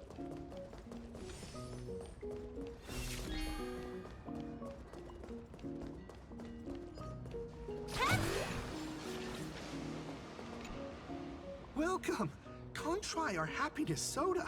One sip and you'll be as lucky as Director Fulwish all day long.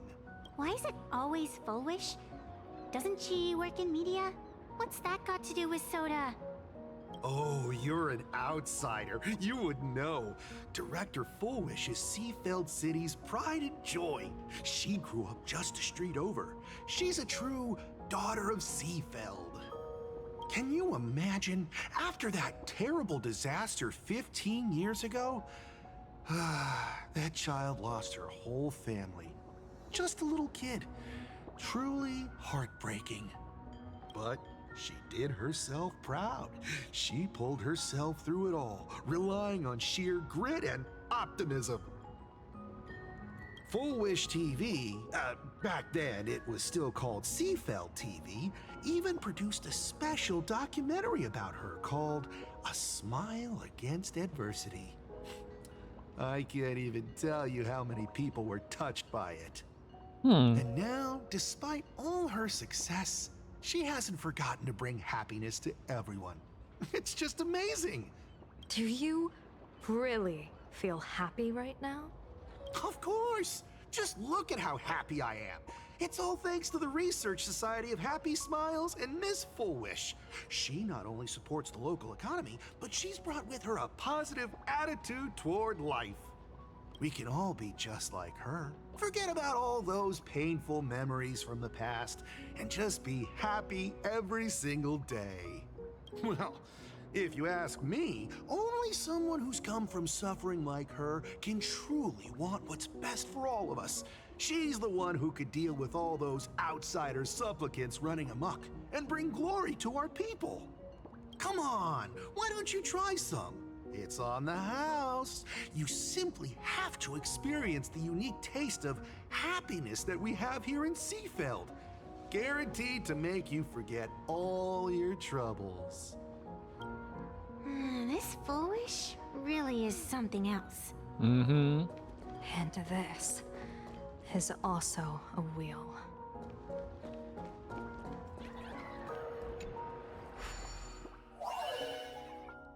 Could it be that she can't divine this as as a whole because in like the collective consciousness for them this is a good ending?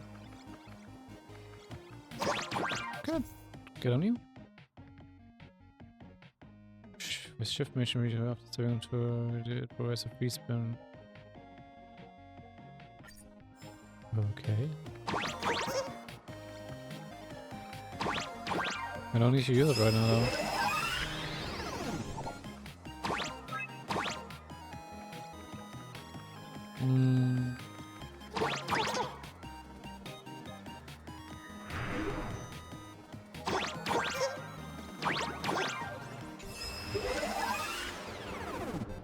I'm not sure that this was intended, but hey.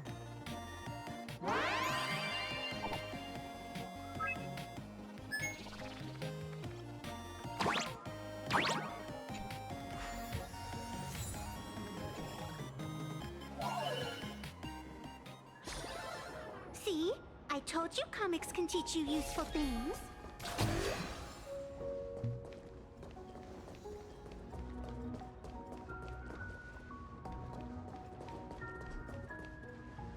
Bid farewell to painful memories and embrace the eternal now. Let the smile of happiness become your only truth.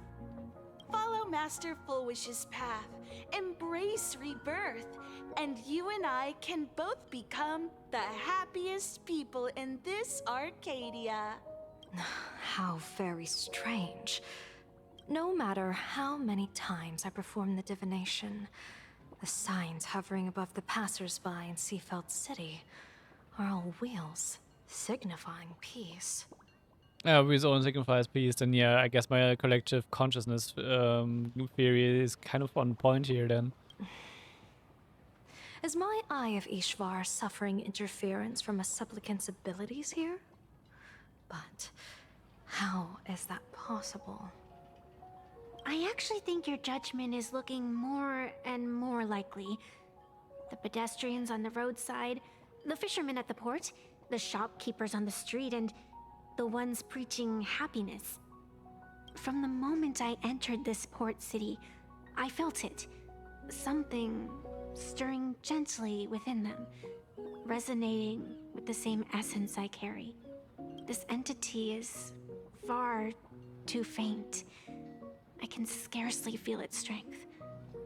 It was once shattered to nothing, crushed into powder, burned down to ash, nearly extinguished. But it has no concept of death, and so it simply went to sleep. It quietly lurks, waiting for the farmer to scatter it across the fields. Given time, it will inevitably wake up again. I believe most people in this city must have undergone the happiness surgery. Just look at the spectacle the Smile Society is putting on over there. At the courtyard, you once said, "Fortune rests upon misfortune." A great calamity for some, but for others, perhaps a turning point leading to ultimate bliss. If there really is something that lets people survive apocalyptic disaster, then a wheel slip hanging above their heads would be only fitting. However, those who survive will no longer be human. Oh, like this. Okay, my theory was close, in a way. Not on point, but close. By that time, there won't be any need for a general of the Xianzhou to petition an audience. The gaze of the hunt will be firmly locked on this place. Follow me. What's your plan? My plan? As the referee of the Phantasmoon Games, former referee, I mean, when faced with a supplicant who blatantly breaks the rules and dispenses blessings on a whim, the only thing I can do is issue an executive ruling. So, this so-called ruling, does it involve summoning a bolt of lightning from the sky to just zap Fulwish dead out of nowhere? I kind of want to how this works. It's nothing so violent. For my judgment, I must first retrieve the sacred instrument. Only by using it to measure the supplicant's crimes can we sever her power. It's like a gardener pruning overgrown branches. Is there an analogy? Then what's her instrument for this? Also, the lighting on this door freaked out for a little. Not right enough.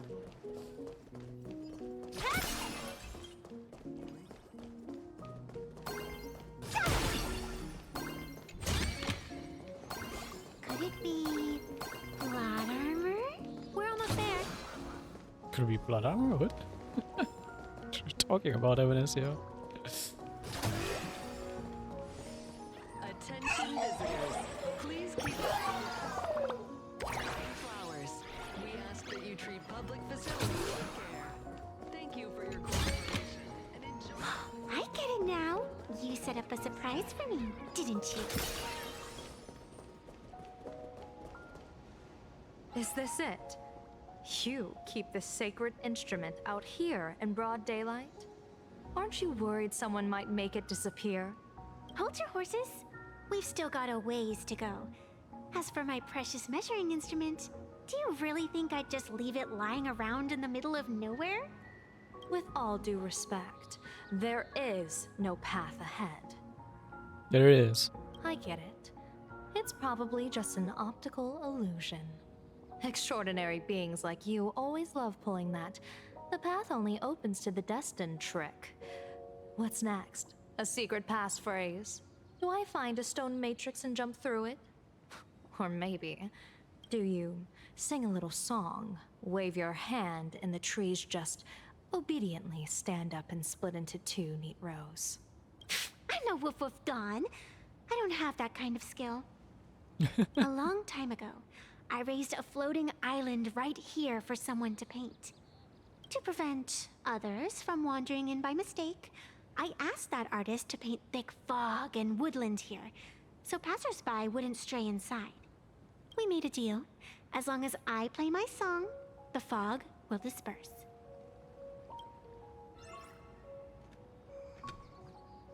The path is on the boat on camera. Of course. Woldondon und Pipinton, okay. Special type of wispy exists in interplanar jump will be attracted to the trailblazer moon and gradually move closer to it. But they possess no offensive capabilities. Additionally, when they have spotted a hellboard, they will immediately shift their attention and move to the hellboard instead.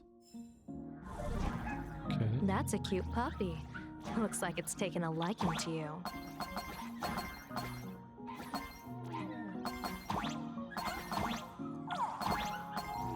I'll just borrow this cutie's head for a sec.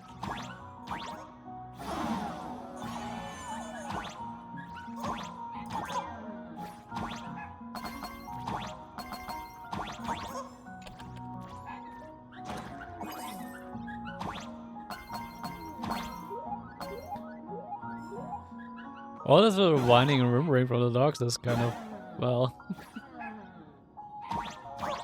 So what do we have up here from here?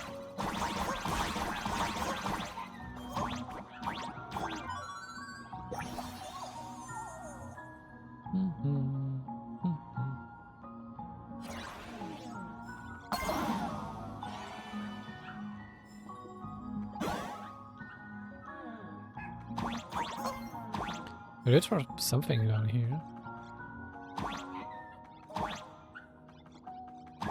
Oh. It was like a spiky wispy, but I think it's just like in reference to like the item mushrooms, power-ups.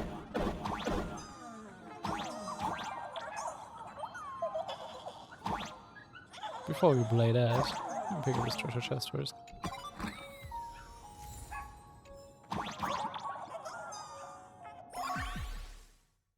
This fact is inspired to have such a childlike charm.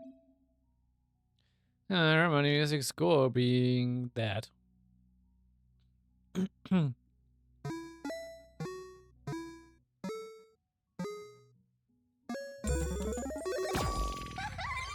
go. Voice is liar, okay. Or fierces.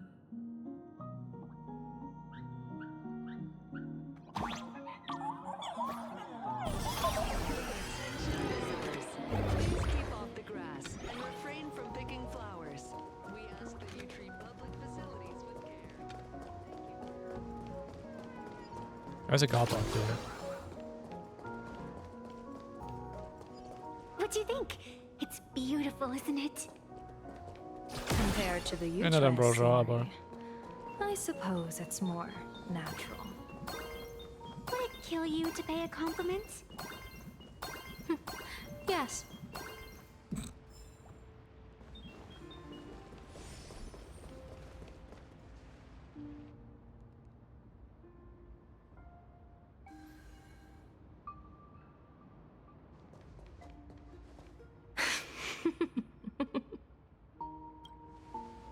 What are you laughing at?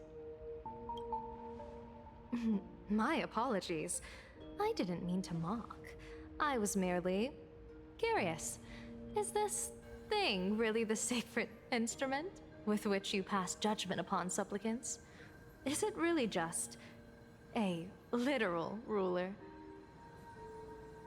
Wait till Katana actually is a ruler the entire time.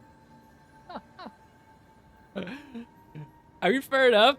And it looks cool.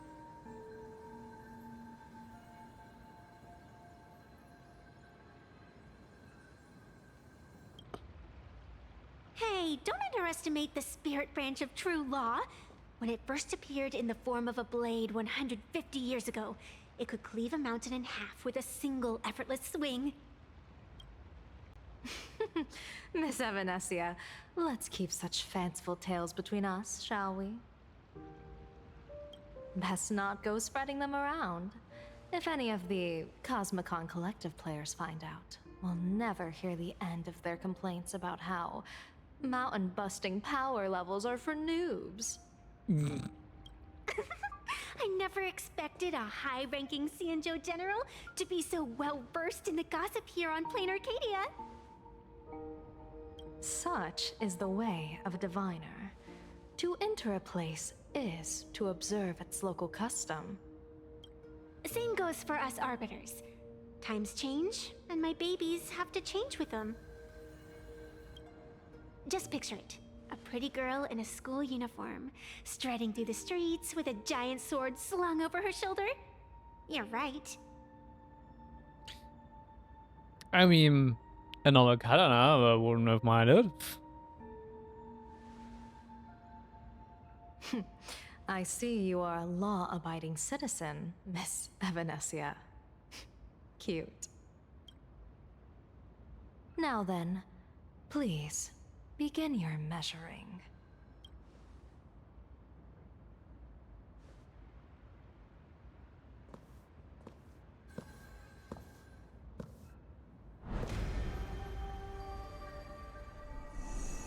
Weigh and sever this world, and engrave the laws of the cosmos. Spirit branch of true law. By the scale that adjudicates reality and illusion, truth and falsehood. Measure for me all sins beneath the Phantom moon that transgress the law.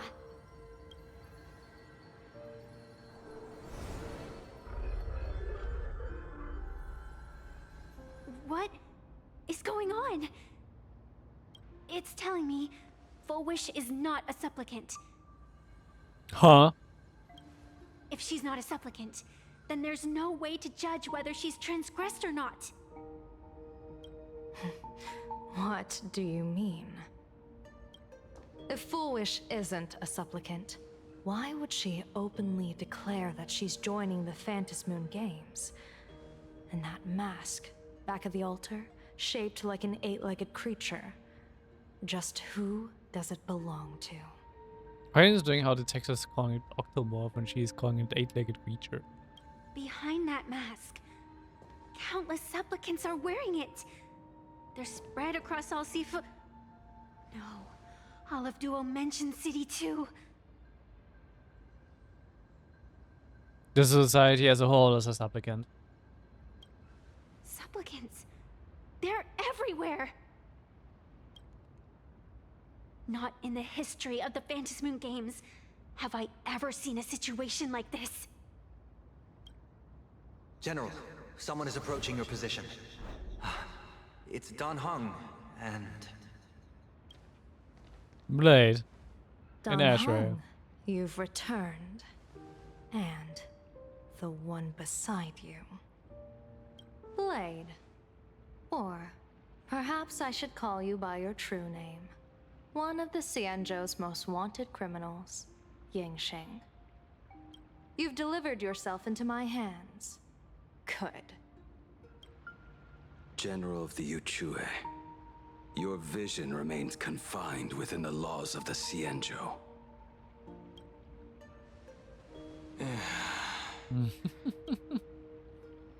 I came here to kill our common enemy. Our common enemy. You are the Xianzhou's enemy. Ever since you became a Stellaron hunter, you have slain countless emissaries of judgment sent by the Shuling Palace of Law to capture you. You even incited the artisans of the Juming to reforge your blade, entangling them in your crimes. But your most unforgivable crime is daring to break into the Ten Lords Commission restricted area on the Xianzhou Yuchue with your accomplices. You destroyed the Ashen Steelwood, disturbed the slumber of our valiant heroes, and stole the secrets of the dead. What kind of vision drove you to commit the countless crimes of your past? And what common enemy could possibly stand between you and me? By all means, enlighten me. Oh? Well, I was in seclusion all these years. You've clearly been up to quite a lot. I love how interesting that there's like, two people of the hunt here, two people of the abundance here, and then Hang, who is kind of a mixture of things now, but a Scion of Permanence in the end. Or connected to a Scion of Permanence in a way.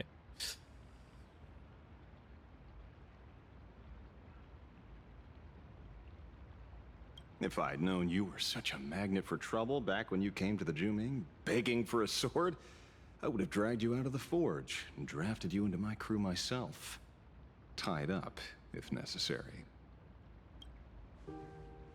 And this would be?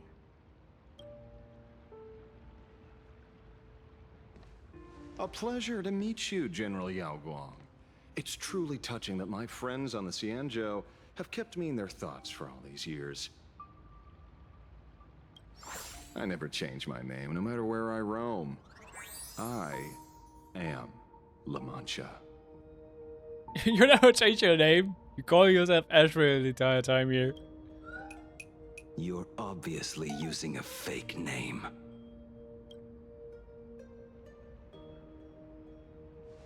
The head of the Galaxy Rangers. I didn't expect this trip to come with such a pleasant surprise. General, I'm afraid old grudges will have to wait. What we need to discuss concerns the survival of this world, and that catastrophic calamity you foresaw in your divination. I won't deny the crimes you've listed. But I know full well that the Xianzhou cares nothing for the life or death of someone guilty like me. What you truly want is to exact a blood debt from the nemesis who has repeatedly awakened demonic stars, summoned abominations, and could not be slain even after 100 deaths. You wish to subdue the Emanator of the Abundance, Shuhu once again, and even deny them rebirth for all eternity. And now, General, I have brought this opportunity before you. If you are dead set on condemning me to answer for my crimes, I will submit to your judgment and board the Navis Astridura for the Shuling's Inquisition. But as I said, I did not come here today to play the savior. I came to stop the past from repeating itself, and to prevent our common enemy from having their way. General, if you do not want the fate of the Battle of the Fenghu from 30 years ago to fall at your feet, then you must believe what I am about to say. The happiness surgery, promoted by the Smile Society, utilizes none other than Shuhu's cells. Cells acquired from an unknown source.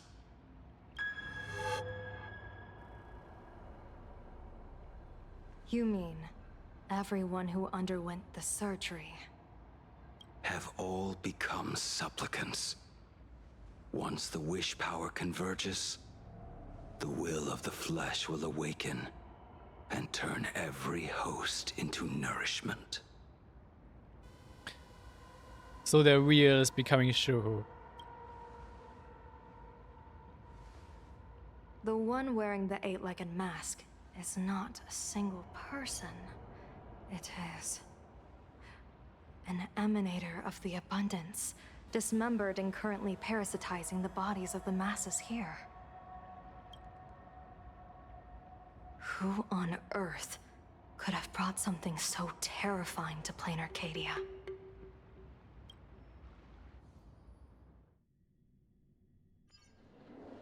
At the same time, in the tavern. Oh, what innocence! We all saw it with our own eyes. You got your supplicant's mask stolen, and were strung up for a beating. Yeah, you even went out of your way to set up a live stream for yourself. Afraid the whole universe would miss your heroic bearing, huh? A live-streamed public punishment. What do you mean, stolen? Can a supplicant's affairs really be considered stealing? That's called tactical emotional engagement.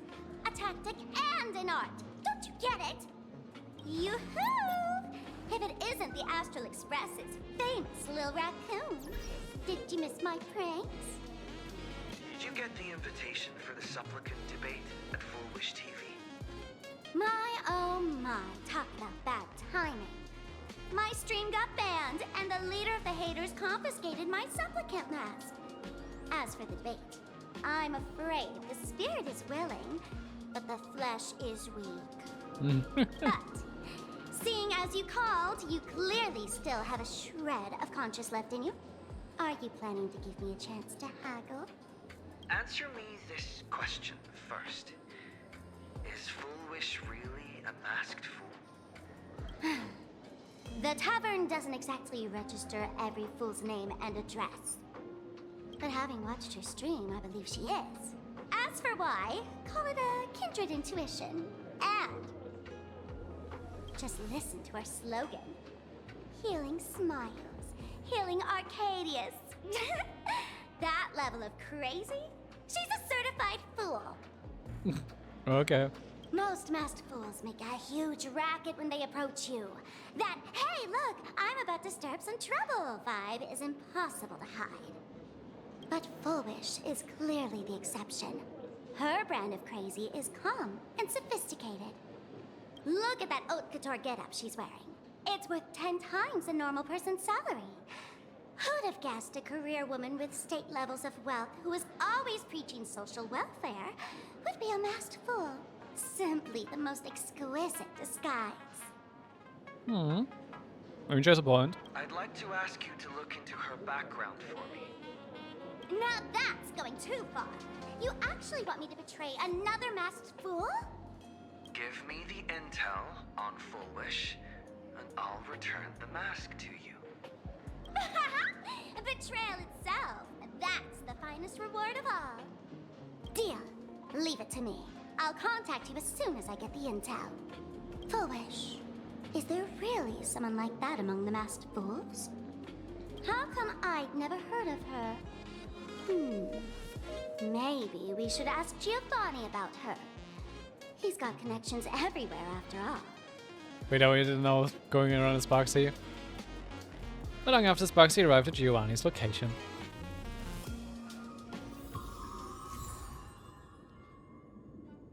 Well, since we're running around as Sparksy right now, I'm gonna use my own Sparksy, but Sparksy. Wait, why am I?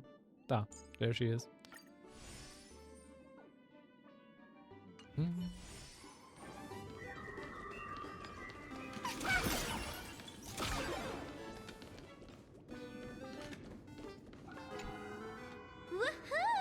Mr. Giovanni! Long time no see. Miss Sparksy? You just looted Sparkle's entire inventory right from under my nose. How can you say long time no see?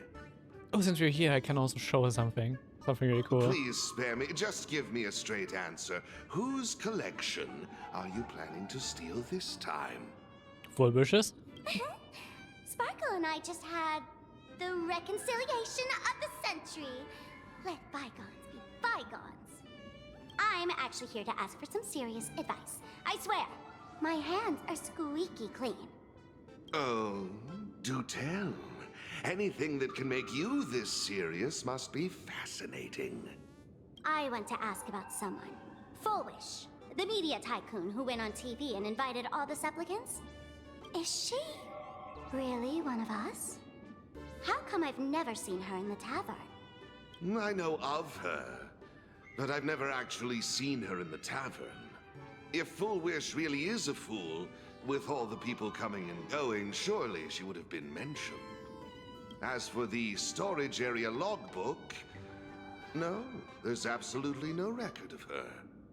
Either she never stored anything here, or she used a fake name. Ooh, is Rita on the list? Has Rita anything stored here? I wonder.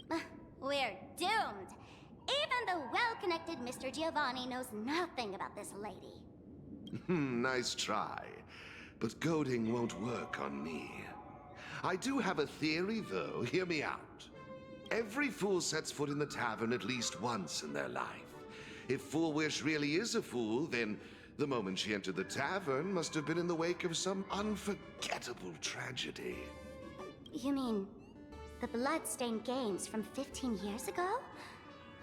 That's a tragedy which would leave a deep wound on a young girl's mind and soul. I get it.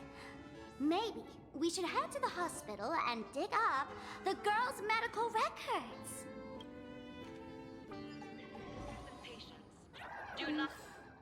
Actually, let me go back to the. I can't.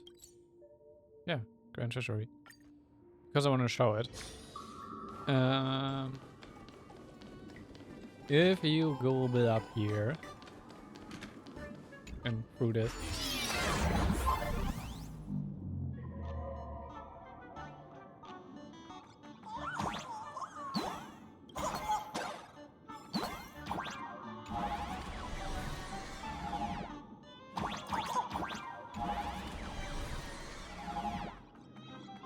I've already completed it, I don't have to actually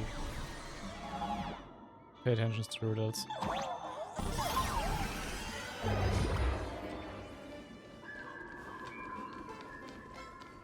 You can find something up here, something interesting and nice. Right here. This is Rita's mech.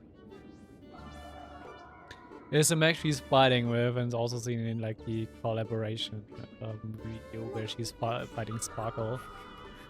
So yeah. Hello there, Rita's mech. Long time no see.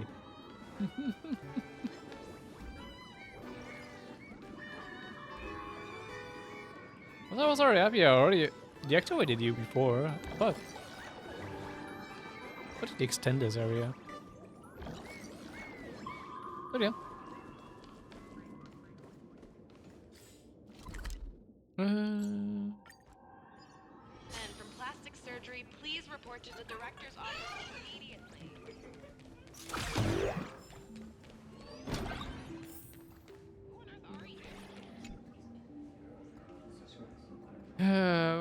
What are you trying to find out? Someone's triggered or someone's embarrassing story. Sorry about all that stuff. Yeah, scraps off choice. Here.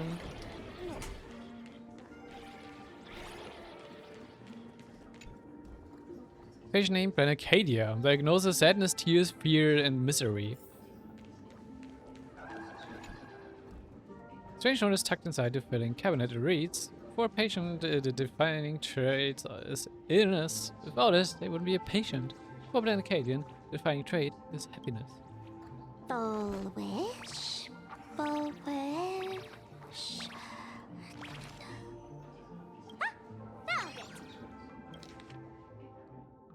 Medical record: Fulwish. Fulwish, sex female. Homeland Cragnatsune.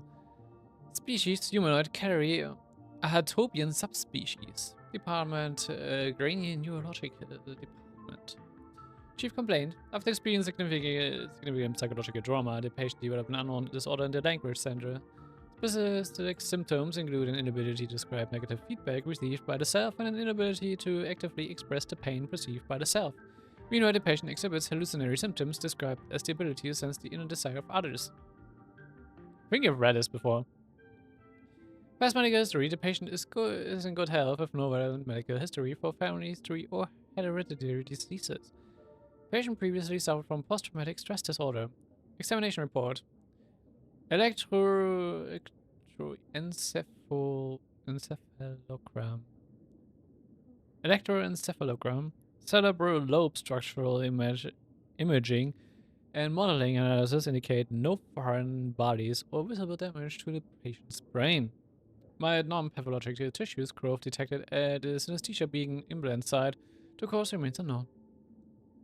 Following a localized wish power detection, proved by the Department of Aberration Defense, low-frequency undetectable imagery appeared in the anterior cingulate cortex, but hasn't significantly affected the cranial nerves yet. Its correlation with the patient's condition remains unverified, and the possibility of psychologically induced language disruption can't be ruled out. Testing confirms the patient can accurately describe the desire of others. Simultaneously, as the patient realizes these descriptions, the empathetic subject experiences intense hallucinations and loses all rationality. The mechanism behind this remains unclear, though it appears to fall under hypnotic or telepathic phenomena. For now, we designate the patient's unusual condition as happiness syntax. Prescription: aberration interference sustained release tablets type 2. Take 2 tablets daily, 1 in the morning and 1 in the evening, 30 minutes after meals. Dosage will be adjusted based on the disease progression and follow-up evaluations. Treatment: schedule a visit to the clinic upon feeling unwell. Happiness syntax. Now what kind of disease is this? Trying to read this stuff is just torture. I'd better find a doctor. Hello? Hello? Is there a doctor in the house? Calling all doctors! Well, if it isn't Patient Zero of the Sparks Econ. To think the Department of Aberration Defense still hasn't locked you up. Heaven truly is blind. Because of you, I was planning to skip town and leave Plain Arcadia overnight. I even booked the tickets. It's a good thing he was here. So, what's the emergency this time? What ailment are you going to pretend to have? Not me this time. It concerns an old case. The patient in these records. Ring a bell? Wait, you didn't actually buy that I'm a doctor, did you? Forget it. This patient you're asking about? I remember them. So, what kind of fool is Fulwish? Looking back through the history of this hospital, there are countless characters who've turned this place upside down. But to tear the ceiling off on her very first visit? She's truly one of a kind. What exactly did she do? Hard to imagine she was still just a 16-year-old back then. And yet, she wanted to smash the fool's mask she'd just received into smithereens. Can a fool's mask be destroyed? Of course not. Though you'd know a thing or two about abusing masks, wouldn't you? Don't be ridiculous. I'd never be stupid enough to try and destroy my own masks. I just had to be heartless enough to abandon them. The mask is part of the fool's self. Unless the fool is reduced to ash, how could anything happen to it? There were even some fools nearby rubbernecking who decided to help out. But despite all their efforts, they only managed to make a single crack. And the power that erupted when the mask shattered also left a crack in the hospital wall. Ugh, I spent several days peeling those bungling fools off the walls, and half a month more repainting and restoring the place. Room rewind. Whoa! Is this the crack? Dr. Zhongshan, what's inside? Hard to say. Fools have tried walking in before, and well, they all went mad. They went mad? Yeah. Muttering to themselves, deliriously happy. No one knows what they saw, and I don't want to know. So I sealed the entrance. If you want to go in and take a peek, don't say I didn't warn you. Dangerous?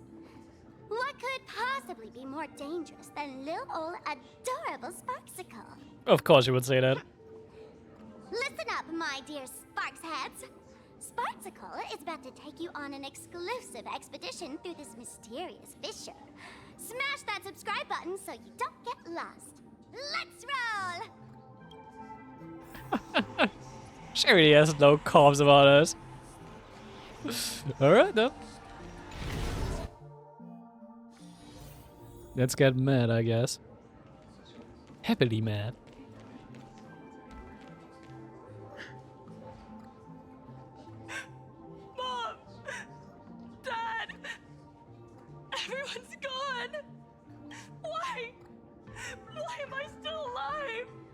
Are you Fulwish?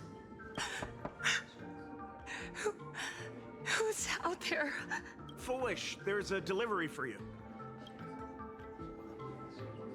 Okay. This is... Who's this from? I didn't buy anything. Is this a mask?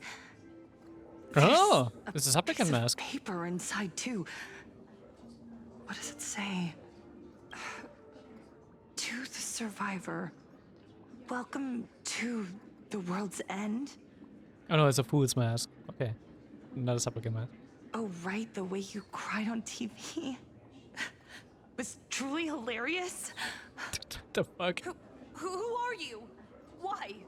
Why are you doing this to me? What did I do wrong? Answer me! Answer me! I don't get it.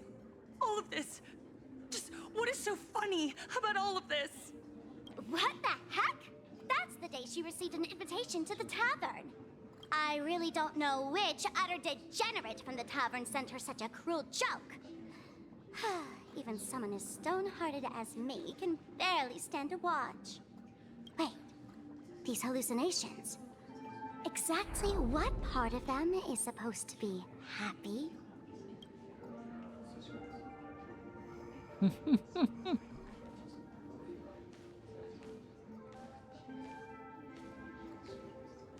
How did you get in?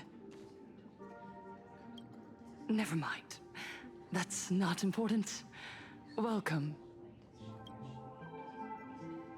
Don't be afraid. Relax. You're that streamer who caused a scene at Graphia Academy, right? Whoa! Even a media mogul like you recognizes me? The first battle between supplicants made your name known to all. I can hear the desire in your heart, Miss Sparksy. You can hear my desire? You charged in here seeking answers, didn't you? To mercilessly tear the mask off another masked fool. See what card she's holding. You'll get your wish. Just like you, I obtained my own mask through a twist of fate. But unlike most of you, I don't even want to touch it.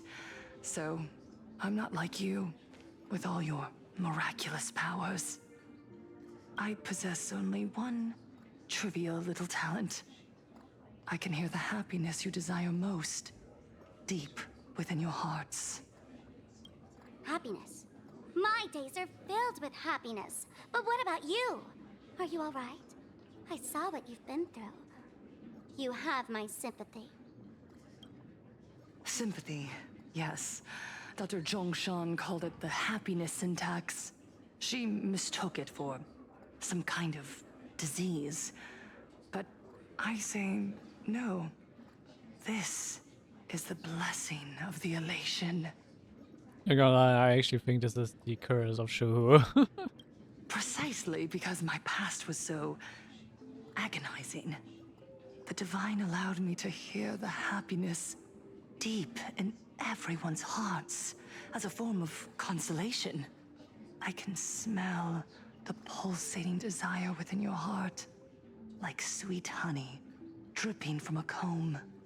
It travels along your nerves, dissolving into a syrupy, sticky sweetness. No surprise there. After all, I'm just a sweet girl whose sugar content is totally off the charts. Come on. But Miss Connoisseur, merely savoring the scent isn't enough. Are you planning to taste it for yourself? As you wish. Let us start tasting from the first bite. Recognition. Deep within your heart, you desire everyone's gaze to be filled with adoration.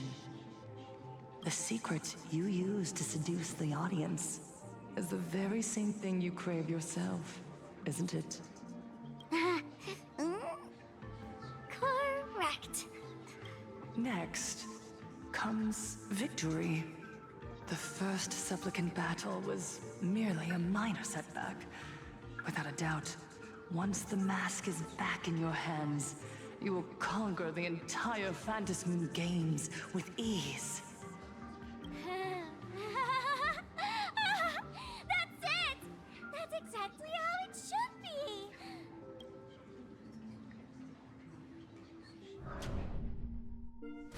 The laughter will appear in person to crown you for eternity. They will weep and beg you to become the brand new Eon of Elation. And the end of all this is eternal fulfillment. It's so quiet. All that revelry is nothing but hollow noise, meant to fill the void before reaching this ultimate fulfillment. Come here, newborn god. Behold this world that belongs to you. It lies at your feet, submissive, humble, within your grasp. Jump down. Throw yourself at it. Embrace it. This paradise will become one with you, leaving no distinction between you.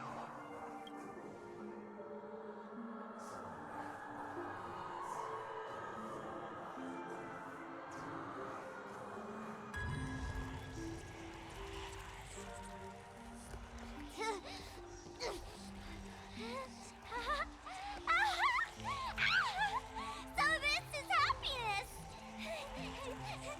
Syntax? Interesting. The sounds in the background are Like like the illusionist. disturbing. Making this dream feel so real. To think you could resist this perfect desire. What a contradictory girl. You make me feel both pity and curiosity. Perfect! You've got it wrong. No matter how beautiful your illusion is, it can't change its essence. Once happiness is within easy reach, it becomes as bland as a cup of plain water. In our line of work, who hasn't tasted the true zest of life only after long torture? Satisfaction. Listen to me, you phony fool who can't even face your own mask.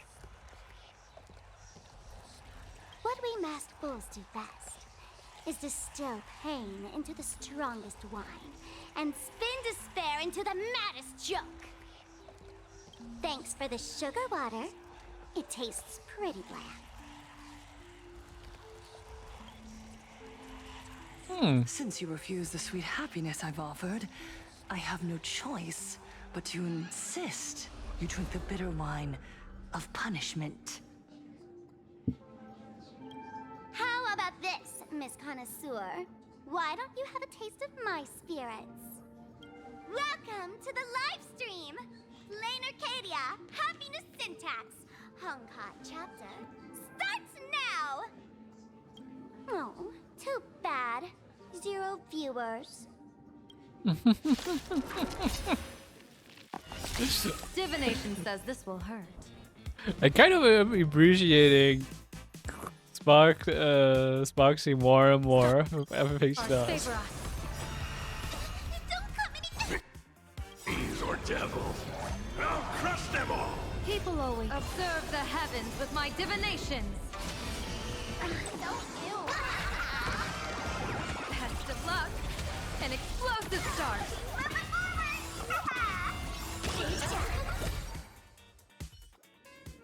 It was a run shot.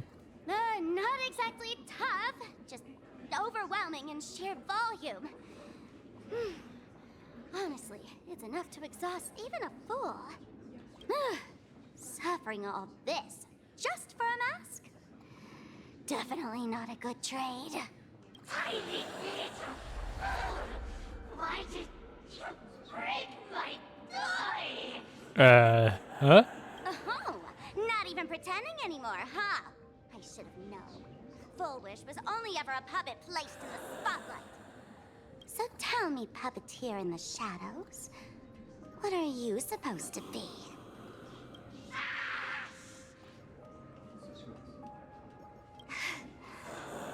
I know this one. Shush is the name of the robot on the Express. I'm begging you. Leaving another version of yourself to suffer while you hide on the sidelines having a laugh? It's just low. Look at you. Nice going. We've really poked a massive hornet's nest this time. Let's fight our way out together. There's Sparker coming from all of a sudden. Arcadian Psycho, alright. Your emergency meeting is taking place on the Express. And that's the situation. Blade's getting restless because of Shuhu's flesh. I need to stay here and keep him from losing complete control. Stay safe. Don't worry about us. What surprises me, I haven't seen one thing of Silverwolf from this the entire time. Silverwolf hasn't even been mentioned so far. Turns out the happiness promised by the Smile Society is actually the flesh and blood of an emanator of the abundance. Seems like Fulwish's conspiracy goes far beyond just resurrecting the Herald of Death. So what's the situation on your end? Mr. Ashvale and I have arrived at the TV tower. They're still setting up the debate venue here, and nothing looks out of the ordinary. You know each other? It's a long story. I'll have to explain later. With the help of tuning, I will conceal my identity as a supplicant and cooperate fully with you. Gone? She went to find a way to cure the patients. That's weird. She's caused such a huge mess, yet she's still inviting people to this debate? Isn't she afraid of getting exposed in front of everyone? If the public catches wind of this, panic is inevitable. She knows we wouldn't dare risk exposing her in such a situation. Allow me to add, the IPC has confirmed the scale of the Smile Society. More than 200,000 citizens have undergone the happiness surgery. Damn. To extract That's a lot. the advantage these supporters provide Fulwish is negligible. The probability of your victory is 71%. I didn't expect it to be that high. Fulwish is challenging all the supplicants, so her odds of winning were never high to begin with. She must have prepared a defensive position. We need to stay on guard at every instant. What is IPC planning?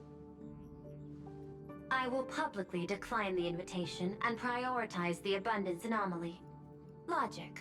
Plain Arcadia needs a CEO right now, more than it needs a supplicant. If the situation spirals out of control, I will immediately terminate the Phantasmoon Games. But until then, the PR department will do its utmost to support you and defuse Fulwish's PR offensive. That should be enough. Thank you. Danger lurks everywhere right now. I don't think it's wise for all of us to rush to Seafeld City. March and I will stay in Duo Mansion City, just in case something goes wrong. Are they going with Himiko again? I find it nice because we're actually finally traveling around on our excursion on a planet with Himiko for once. She's kind of always been in the back seat for the whole time. Oh, right. We gotta watch the Express. It'd be a disaster if someone tried to steal our home. Besides, debates aren't really my thing.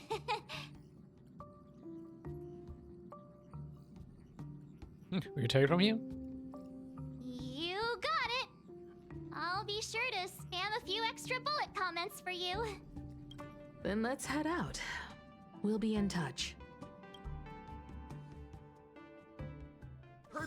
Saving progress. Next Okay.